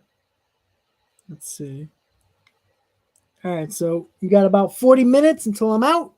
Let's hope we get some. According to reports, the deal is done. I don't know about that, but that would be nice. Well, I mean, if a deal is done today, wouldn't they play their first spring training game on Friday or Saturday?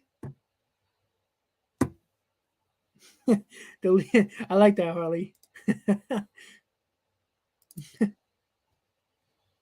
Let's see.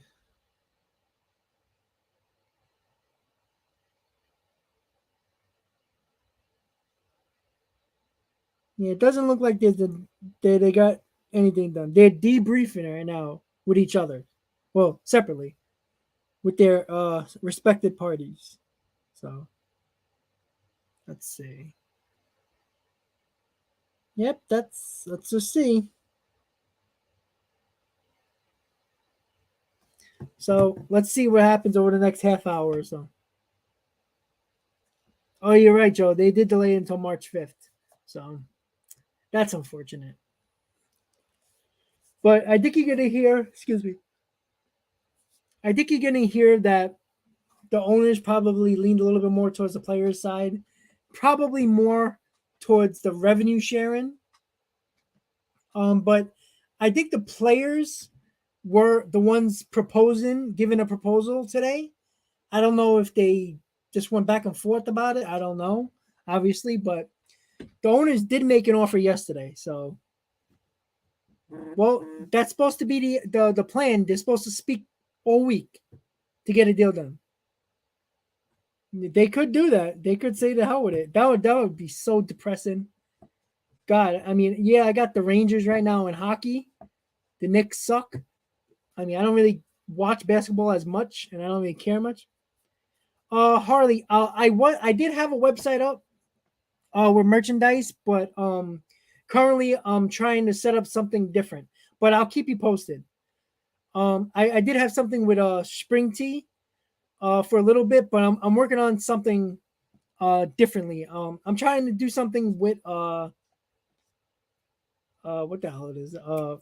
Sorry guys, I'm train of thought right now, but I'm working on something to have like a couple of hoodies, a couple of t-shirts, and nothing crazy. With spring tea, it was so much work because they had everything from socks to mugs and hats and hoodies, and it was just so much crap that I had to have about 25 items, and that's just too much to keep up with.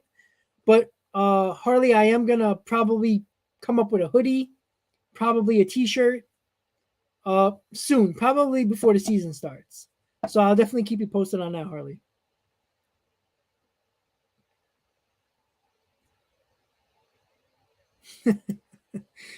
That's funny. But keeping on refreshing.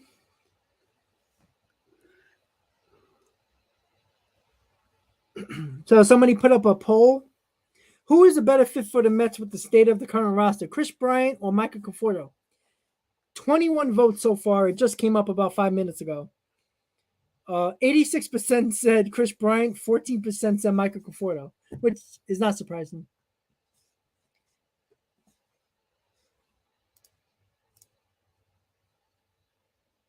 Oh, the Knicks is just disappointing. After last year being in fourth place, making the playoffs, and then with Randall basically forgetting how to play basketball in the playoffs against the Hawks. Terrible. Let's hope we get some news soon. Soon.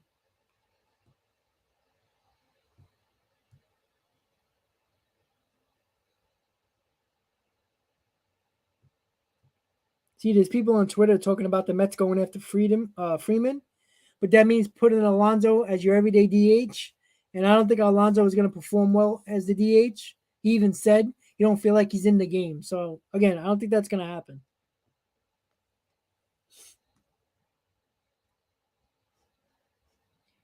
I haven't been to a football game. What's this is funny. I haven't been to an NFL game in about 5 years because I think the experience watching it on TV is a lot better, especially with the NFL Red Zone and all that. That's awesome, PJC. So, like, the last football game I went to was the XFL game, the Guardians. I went right before the pandemic hit. It was what, March, February, the end of February. I went with a couple of guys from the Seven Line Army. I went to the Guardians against the Tampa Bay Vipers game, the first game at in MetLife. That was insane. It was funny. It was like 8,000 people there, but it was fun. But that was the last football game I went to. Robert, the meeting has ended. Uh, they both went back to their respected rooms to meet amongst themselves, but they lasted about three and a half hours in the meeting, and we're just waiting to hear news about the negotiations. So stay tuned. How do you feel about Doolittle? God, no. The Mets killed him every time he pitched against us, and I think he's done. I don't think he's very good anymore. I don't think that's something the Mets need in their bullpen at the moment. Let's see. Anything? Nope. All right. So once again, guys, I'll be with you for another half hour until 5 o'clock, until we get some type of news. Don't forget, please hit on that like button if you're just tuning in, guys, and continue to support the channel as much as you possibly can. I know you guys already do, and I really do appreciate it.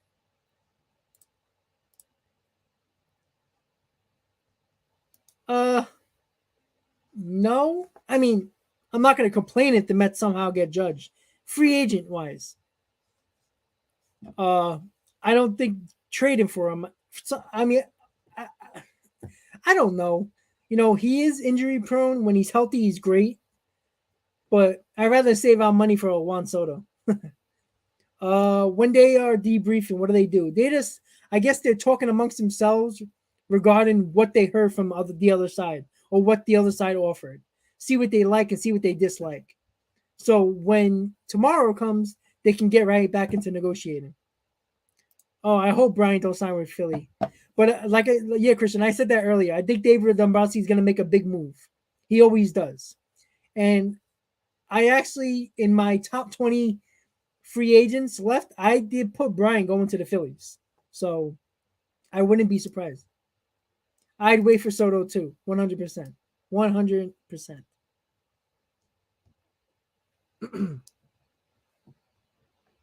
Let's see. You know what's funny? We were just speaking about PlayStation games and Metal Gear Solid. It actually popped up on YouTube. The complete Metal Gear timeline, definitive edition, featuring David Hayter. That's hilarious. I gotta save that till my watch later. I want to actually watch that. Let's see. But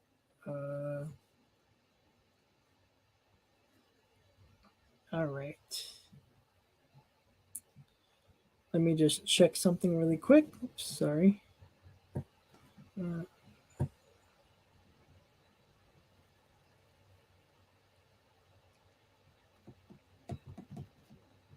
Okay.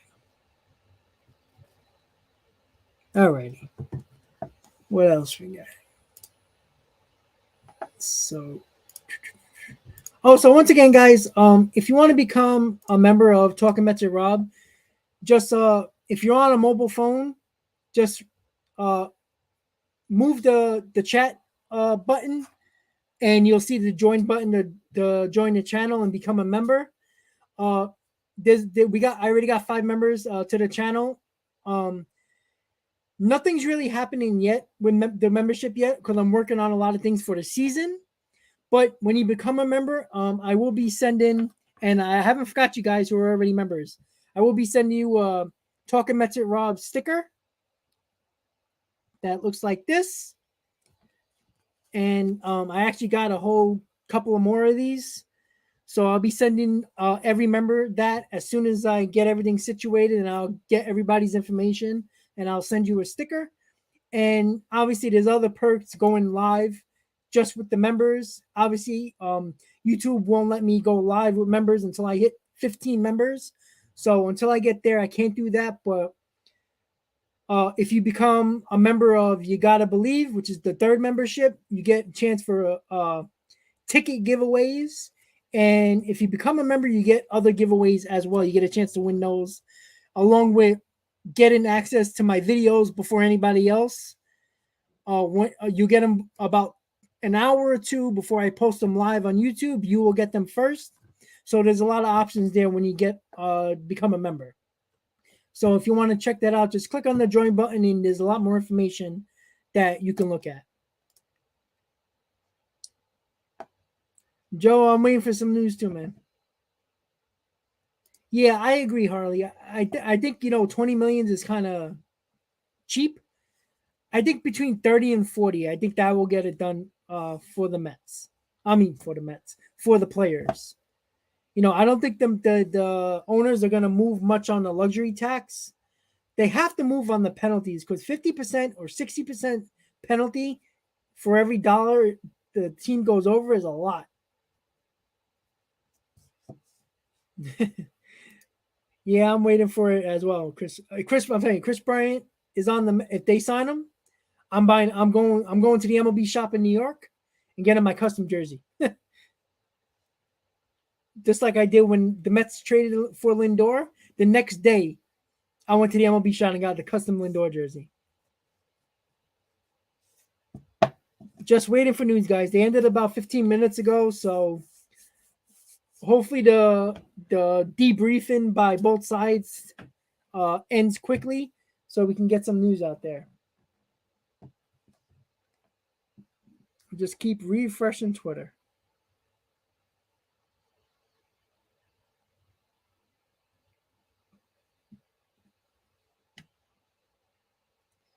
Let's see.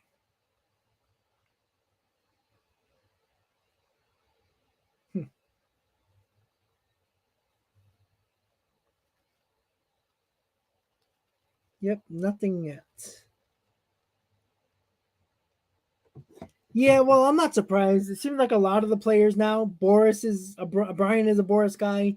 Nimmo changed his agent to Boris, so it's going to be interesting after this year if the Mets are going to extend Nimmo, because I think he's a big part of this lineup. It'd be very hard to lose Nimmo because he will get a very, very good deal for another team. He's young, 28 years old. MB, I'm gonna try. Honestly, I do have work in like 4 hours, so if you guys don't know, I do work late at night, overnight. So I'm gonna do my best, trying to get like 2 hours of sleep before I go to work. But I'm definitely staying until 5, maybe 5:10. If there's no news at all, I'm gonna try to stay as long as possible.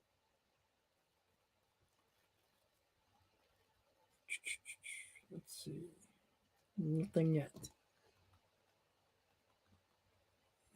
I'm not far from work, but I do need to get a few hours of sleep because I'm working. I gotta go to work at 8, and I don't come home until 8 the next morning. So a lot of work. So it's a long day. Wednesdays are my long days, unfortunately. But don't worry, I'm staying until 5 guaranteed. Just keep on refreshing Twitter to see if we get any news. Any news, anytime, guys, any day.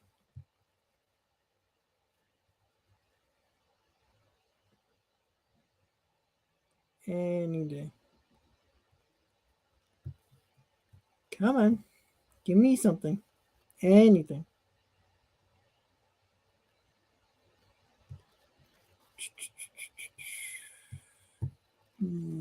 Come on, guys, give us some news. Get us something.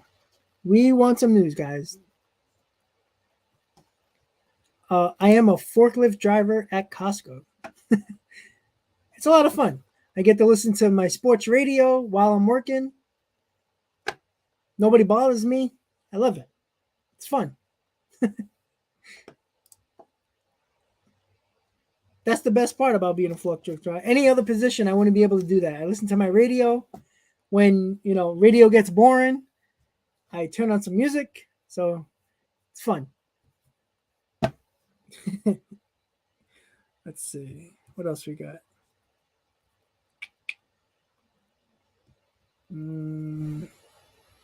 Nothing. Still nothing, guys. Excuse me. But once again, guys, I will be until 5 o'clock, guaranteed. Let's hope we get some news, a little bit of news, so we have an idea of what we have to look forward to for tomorrow.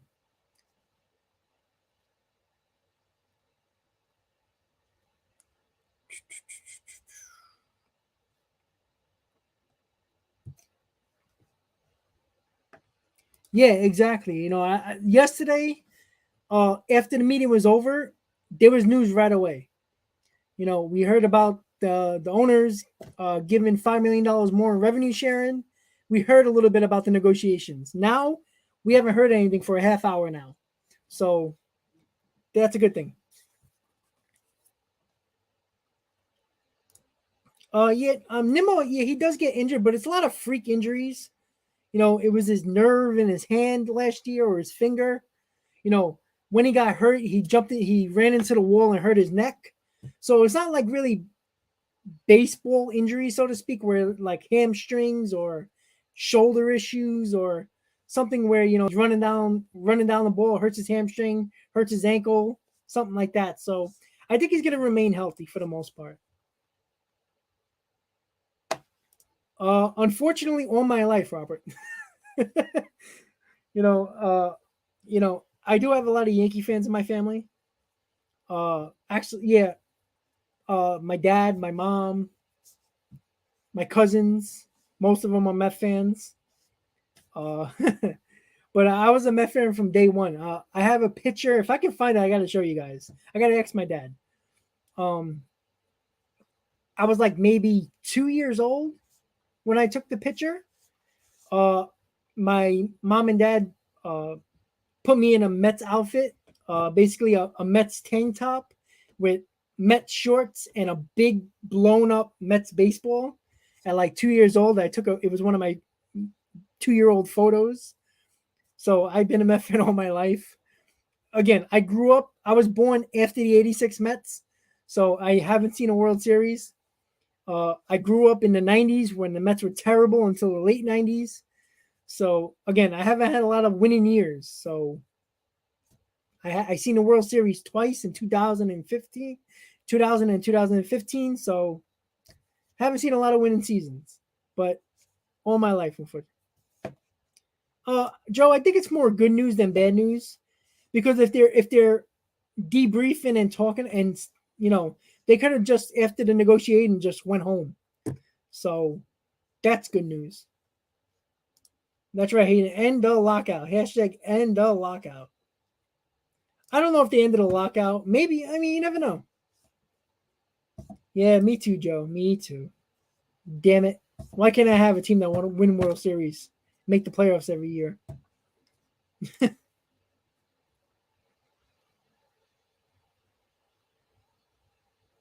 Oh wow, you live in London. That's awesome. That's cool. So are you part of the UK Mets that I follow on Twitter? You were at the ticket tape parade in '86. My dad was too. My dad was he went to the games as well. So I think my dad was in his like early, well, like very early 20s, maybe 18 or 19. But yeah, I wasn't there. I was born the year after, so now you know my age.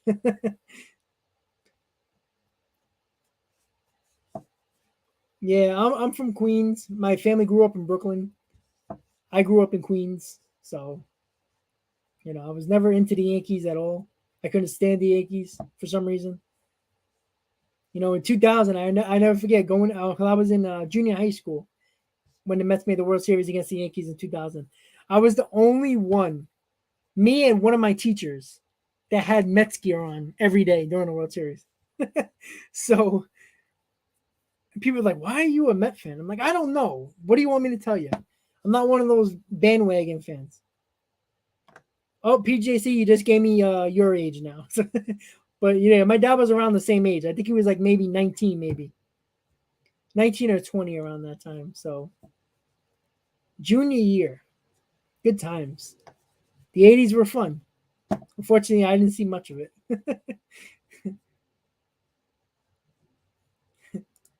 So I'm gonna refresh Twitter again, guys. I will bitch until 20 more minutes. Let's see.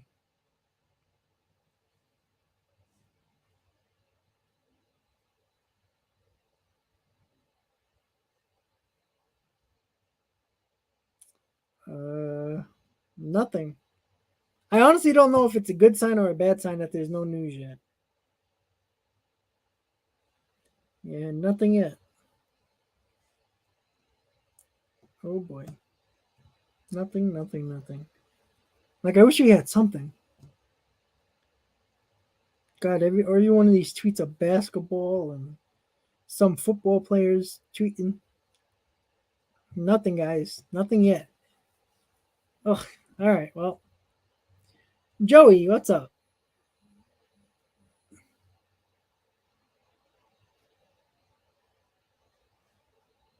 I tell you, Harley, one of these days I'm gonna hit up London for sure. One of these days. I was planning on going 2 years ago, right before the pandemic, but obviously that kind of messed everything up. Reconvening is a good thing, yes. Joey, my first Mets game, I saw Tom. Jeez, that's. I wish I would have seen Seaver pitch. My dad did. You know, Braden is an Angels fan. That's okay. Enjoy Noah. That's cool.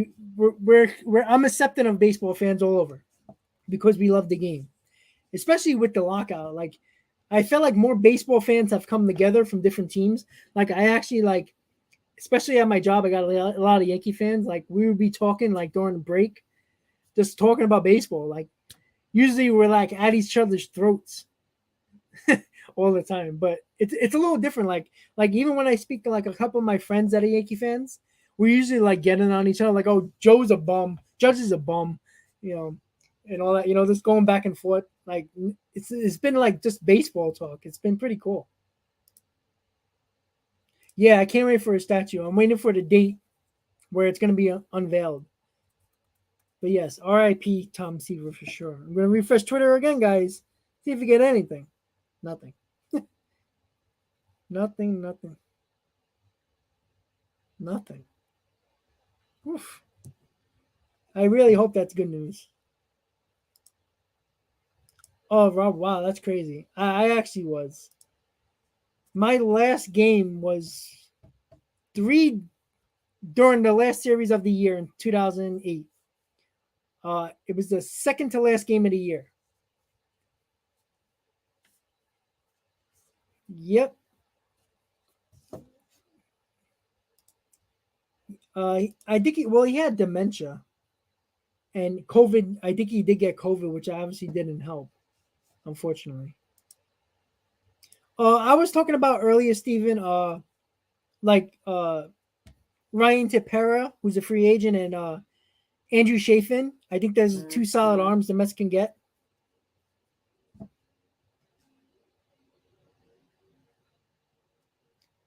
So I think that would be 2 good arms for the bullpen. Braden, let's hope they're about to sign a deal. Maybe that's a good sign. Let's hope. Yeah, that's all I do is trash talk Yankee fans.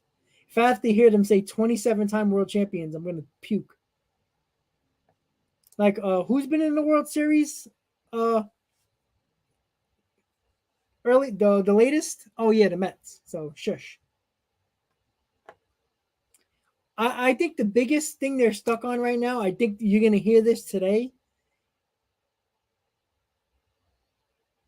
is that I think the luxury tax penalties are gonna be hard for the players to negotiate on. I think the revenue sharing and probably everything else they're talking about with the Super Twos and the arbitration stuff, I think they're gonna get closer to that. I think the luxury tax is gonna be a big no for the owners. I was at that David Wright's last game as well, man. That was so sad when Reyes and Wright hugged. Oof. Yeah, maybe they'll talk again. You never know. Let's see. Any news? Anything, guys? Come on. All the reporters that are in Florida right now, you'd think they'll try to get something. Like, they haven't said anything for like 20 minutes. Jeez. Killing me, guys. You're killing me, Smalls.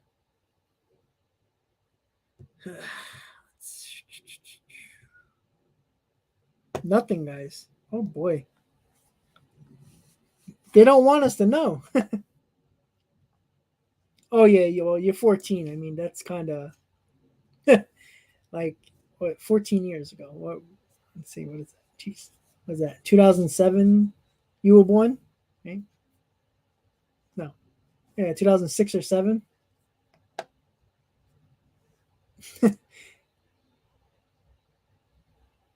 Oh yeah, well that's been said already. That's already been known about the deal by Monday, the 28th.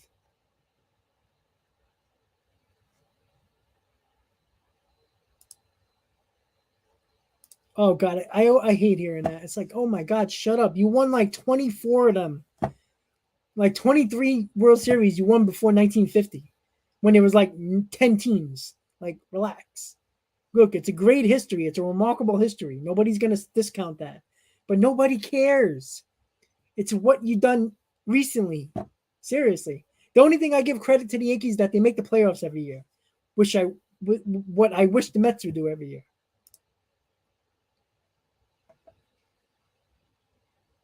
I don't think they'll be fist fighting. Yeah, that's what I'm thinking, Andre. I think no news to the reporters is good news. That means whatever they're talking amongst themselves on both sides, they must be there must be some offers back and forth that both sides have a good idea that they can probably agree on. So let's hope. Yep, deal by Monday must be getting done. The owner said that there's no deal by Monday. Open day is going to be delayed, unfortunately. No, the Montreal Canadiens don't.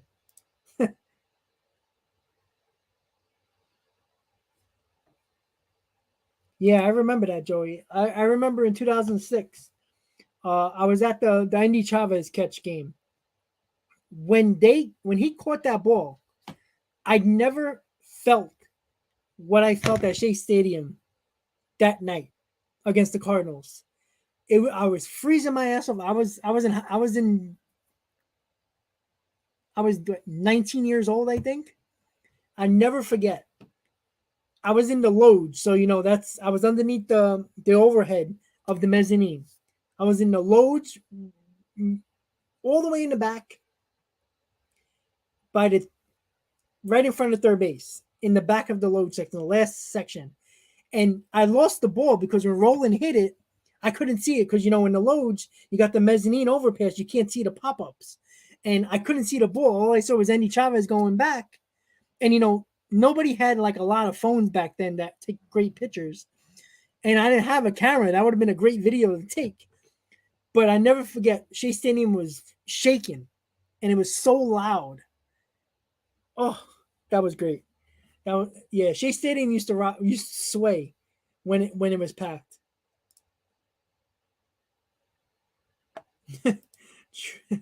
That's Pedro, yeah. That was a great. I never forget, man. That was the best moment I've been to. I mean, don't get me wrong. Obviously, that was a bigger game. The Todd Frazier home run in 2019 against against the Nationals, when he hit the 3-run homer to tie the game in the ninth. That was the first time I felt Citi Field rock and shake, and as loud as I ever heard it.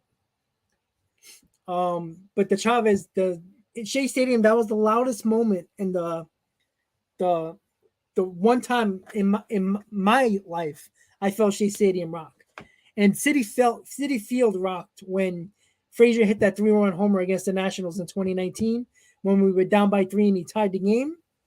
First time I've heard Citi Field that loud and shake.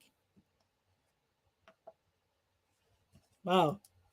My dad used to talk about the game, the Jets playing at Shea Stadium. He used to talk about. Oh, the 88 division clincher. Oh, man, you got the years, man. We should have won the World Series in 88, man. We were good. Yeah, I mean, it's almost, 45 minutes or so? No news? It's got to be good news, no?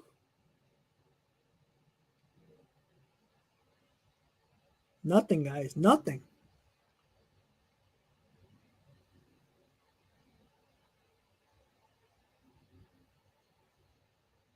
Yeah, I mean, nothing. It's crazy.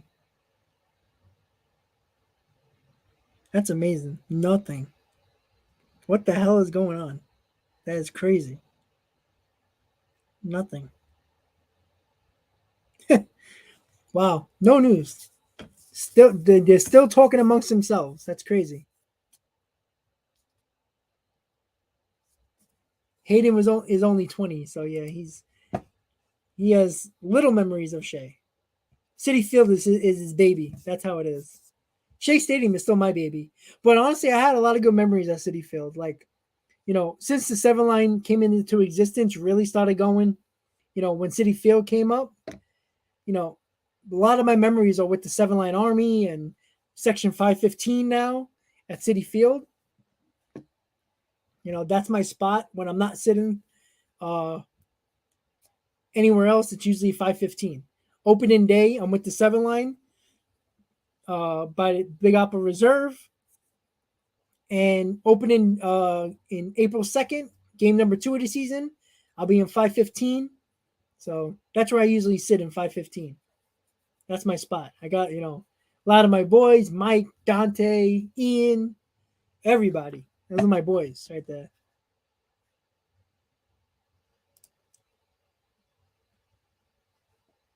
Oh yeah. Okay, cool. Oh yeah, I remember that. That was a pretty good game. That was fun. Thought he was gonna get this Tom Seaver record.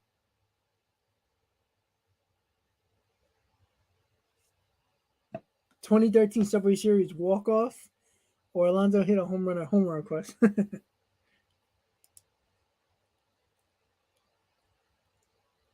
Woof.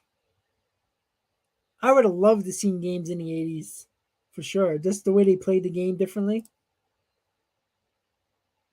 Yeah, John, I was. Yeah.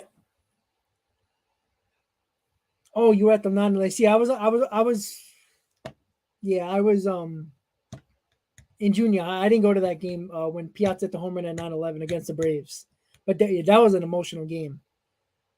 Yeah, that was the one time I felt Shea Stadium shake was the Chavez catch. And again, when I was sitting underneath the loads, underneath the mezzanine overpass, I couldn't see the ball. All I saw was Chavez going back. I mean, you knew Roland hit it good because you heard it. But I mean, the way Chavez was running back, it seemed like he had a shot, but never in my wildest dreams that I thought Chavez was going to make that catch. But yeah, that's crazy, John. Whew. 9/11. I did go this year. Oh, last year, the 9/11 memorial, the 20th anniversary. That was emotional. But that was great how the Mets and the Yankees were playing. That was perfect. Even though the Mets lost that game. But it was good to be just around New Yorkers. It was pretty cool. He probably went crazy. Gave him that look like I'm gonna kill you.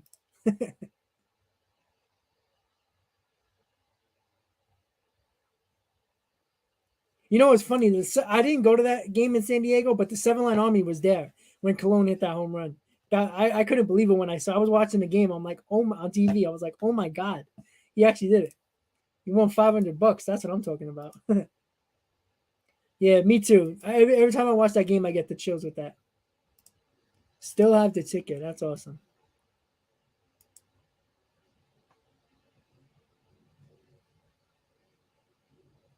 Yeah, no news. I haven't seen nothing.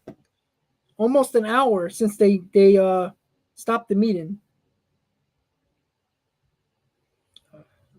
Yeah, nothing, guys. I don't see nothing. The reporters are quiet. Nothing. It's crazy.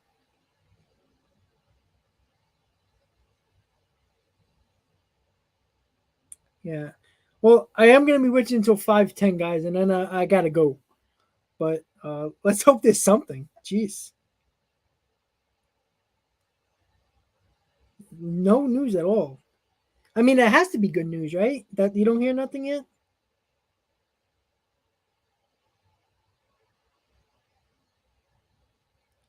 Yeah, nothing.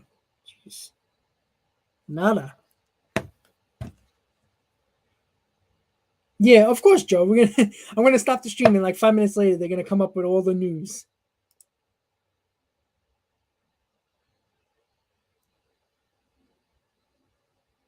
Yeah, I think Hayden. I think I'm gonna head down to what is it called now? What the hell is the Mullins Park called now? Jesus, Lone Depot, Lone Depot Park. I think I'm gonna head to Miami because they don't play the Marlins until July this year, so or June in June. So I'm gonna see if I'm gonna hit up Miami. Obviously I'm not going to Port St. Lucie this year, so I'm gonna probably head down. I always like to head down to Florida once a year, so why not uh, Miami? Hang out at South Beach a little bit, get a tan. I'm very white, so I need a little bit of a tan. get a tan, have me a drink on the beach, and enjoy Miami for a couple of days.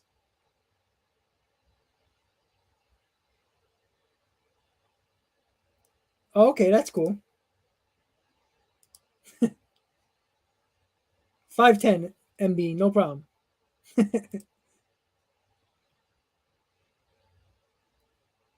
You know what? I'm thinking that, I mean, with no news over almost an hour now, maybe they are just making the final touches for the agreement to happen. That would be great. Oh, I'd be so happy. You wouldn't know. I'd be so excited. I might call out of work. My boss won't be happy though. Oh, I remember watching it on TV, but I wasn't there. But that's cool.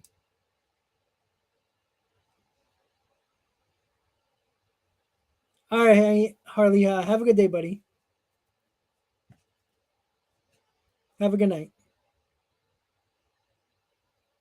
Yeah, if the lockout ends, I'm probably gonna be wired. I would be insanely happy. I wouldn't be able to sleep. Matt, I would stay on another hour maybe. Let's see. Refreshing Twitter again, guys. Nothing. This is crazy. This is so odd. It's like completely went quiet. Like I haven't seen no baseball reporter just anything. It's like almost an hour already.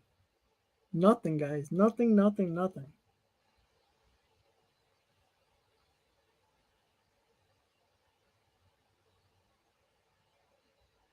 Yep, nothing. Nothing, guys. It's crazy. This is insane. Like there's like nothing going on. Like I don't even understand. No news, guys. I'm sorry. Cohen just sit in the room and be like, "The hell with all you guys? I'm spending my money. Sign this damn deal and let's go."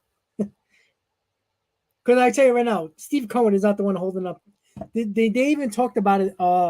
Was it John Heyman yesterday? He was on Carton and Roberts, and he said that there's only 4 or 5 teams that 4 or 5 teams owners, which are the lower payroll owners that are causing this lockout.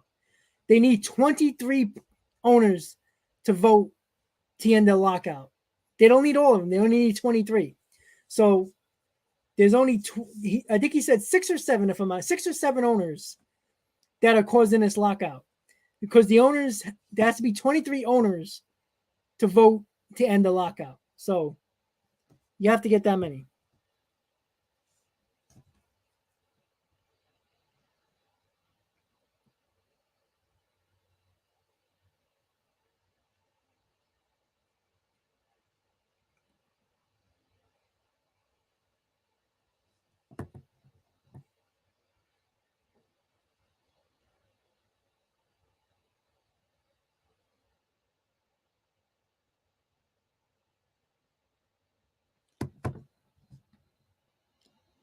I don't know. I mean, we got to hear something. I mean, at least give us news, bad or good. Just give us something.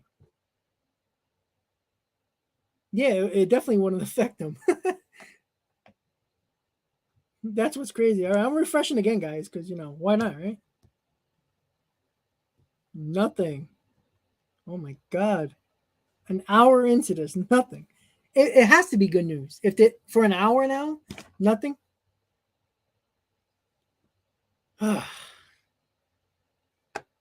5 o'clock, guys. What's going on? The hell are they having dinner?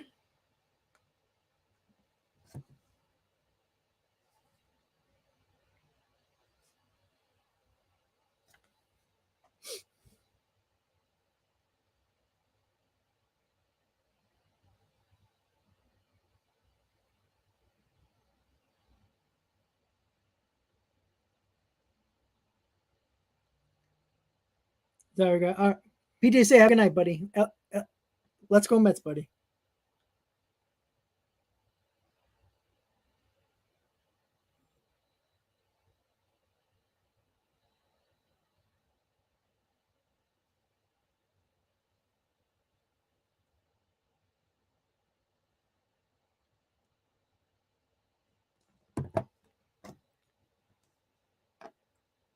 Does Aaron Rodgers leave the Packers? I don't know.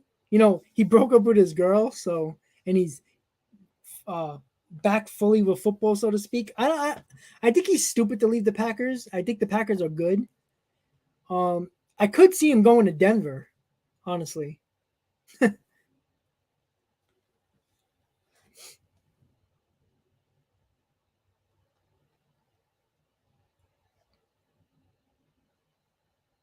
But I wouldn't be surprised if you see Rodgers. If he does go, I think he's gonna go to Denver. Or maybe the 49ers. That's his hometown, so that would be interesting.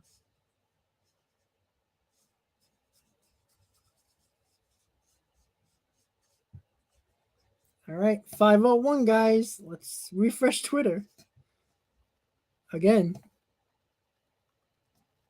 Oh boy. Jeez, guys, nothing. Okay, so we got something.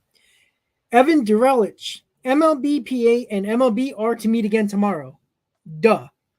So I guess that's a good thing. That's it. That's what we got. So they are meeting tomorrow. So whatever that means, we don't know. Refresh Twitter. See if anybody else says anything. Nothing so far. That's it so far. So they are meeting tomorrow. So there is no deal, obviously. So that's it at the moment, guys. They're meeting tomorrow. They agreed to it. So I guess that's a good thing. Maybe more things got done, but I want to hear a little bit more news.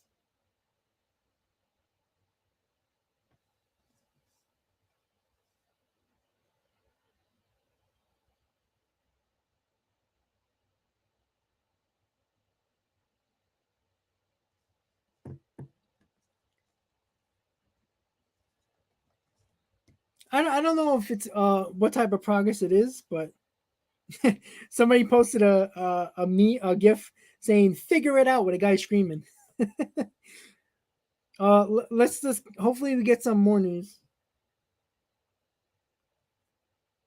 about like what happened. Like, is it good that they're meeting tomorrow, or they're meeting tomorrow because they didn't do anything today? Late Sunday, I have a deal. Oh boy, that would be annoying. They just don't want me to go to sleep. That's the problem. Thank you, Dominic. I really appreciate it. I wish I had more news, guys, but it's out of my control. 3 days in a row of talking. It can't be bad. Well, at least we hope not. Refreshing again, guys. I That's all I see right now. They're meeting tomorrow. That's it. So we got 7 more minutes until I'm out, guys. So let's see if we get anything.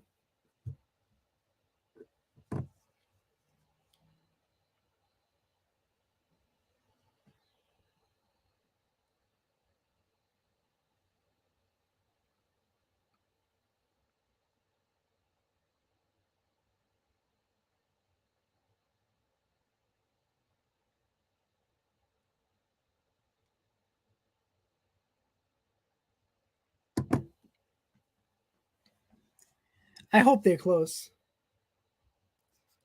Andre, they don't want to put me in a negotiating room. I'd be slapping them in the face. Like, get it done. Shut up. Stop saying you're not going to change stuff. Let's go. Get it done, you punks. I would be such an ass. I would wait for somebody to say something stupid and just slap them across the face. Like, what? That's so stupid. Why would you not negotiate that? Like, I would be annoying. They would kick me out. Guess what, guys? I'm refreshing Twitter. I know I said that like 400 times already. Wait. Nope.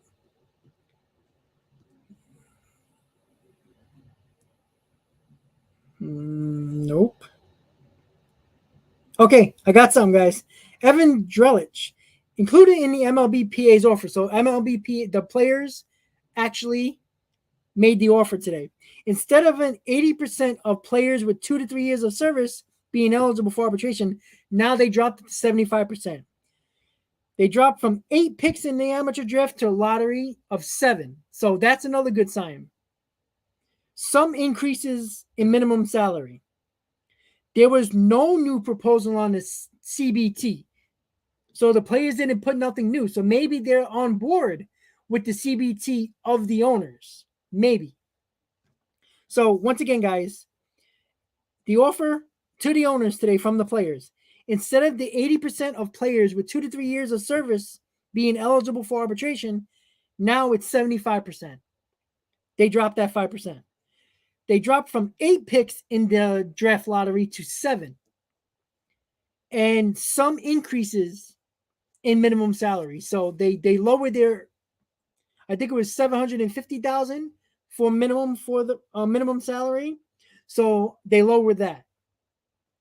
But that's a good sign because I think the owners had about a 30% percentage with the arbitration stuff. The 7 picks, which was, I think the owners had 5, so that's close. The minimum salary might still be an issue, but no proposal to the new CBT. So I'm assuming the players are on board now with the CBT that the owners gave, because I don't think they think the owners are going to budge. So why put that in the offer if you know they're not going to move? So that's some good sign. Let's see what else. See if anybody else posted. Okay, so a little bit more information. The second meeting today was between a smaller group of people, 2 to a side. Lead negotiator Dan Hamlin and Rockies owner Dick Monford from the owners. Lead negotiator Bruce Mayer and executive subcommittee member Max Scherzer for the players. So 4 people in general, whatever that means. I don't know how that helps, but whatever.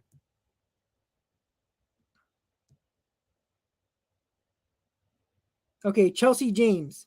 Talks done for today. Union made proposal. Asked for raise of the minimums from previous numbers. Lowered draft lottery to 8 to 7. Dropped their 80% to 75%. So basically that's all the same thing. So they didn't lower the salary for minimum too much. They didn't talk about the CBT. So they're meeting again tomorrow, guys. All right, guys. So I'm going to end the stream. That's all we got today. They will be meeting tomorrow for the 3rd straight day, which is progress, I guess. So once again, guys, I really appreciate all the support you've been, guys. We stand together, 30 viewers throughout the entire stream at least. I really appreciate it, guys. If you missed some of the stream today, go back and replay it. I going over the lineups of the Mets with this current roster, trade scenarios, free agent scenarios, everything we need to do. Once again, guys, thank you for all the support. Met fans, I really appreciate it. Have a good night, guys. And as always, Met fans, let's go Mets. You got to believe. Have a good night, guys. See you next time.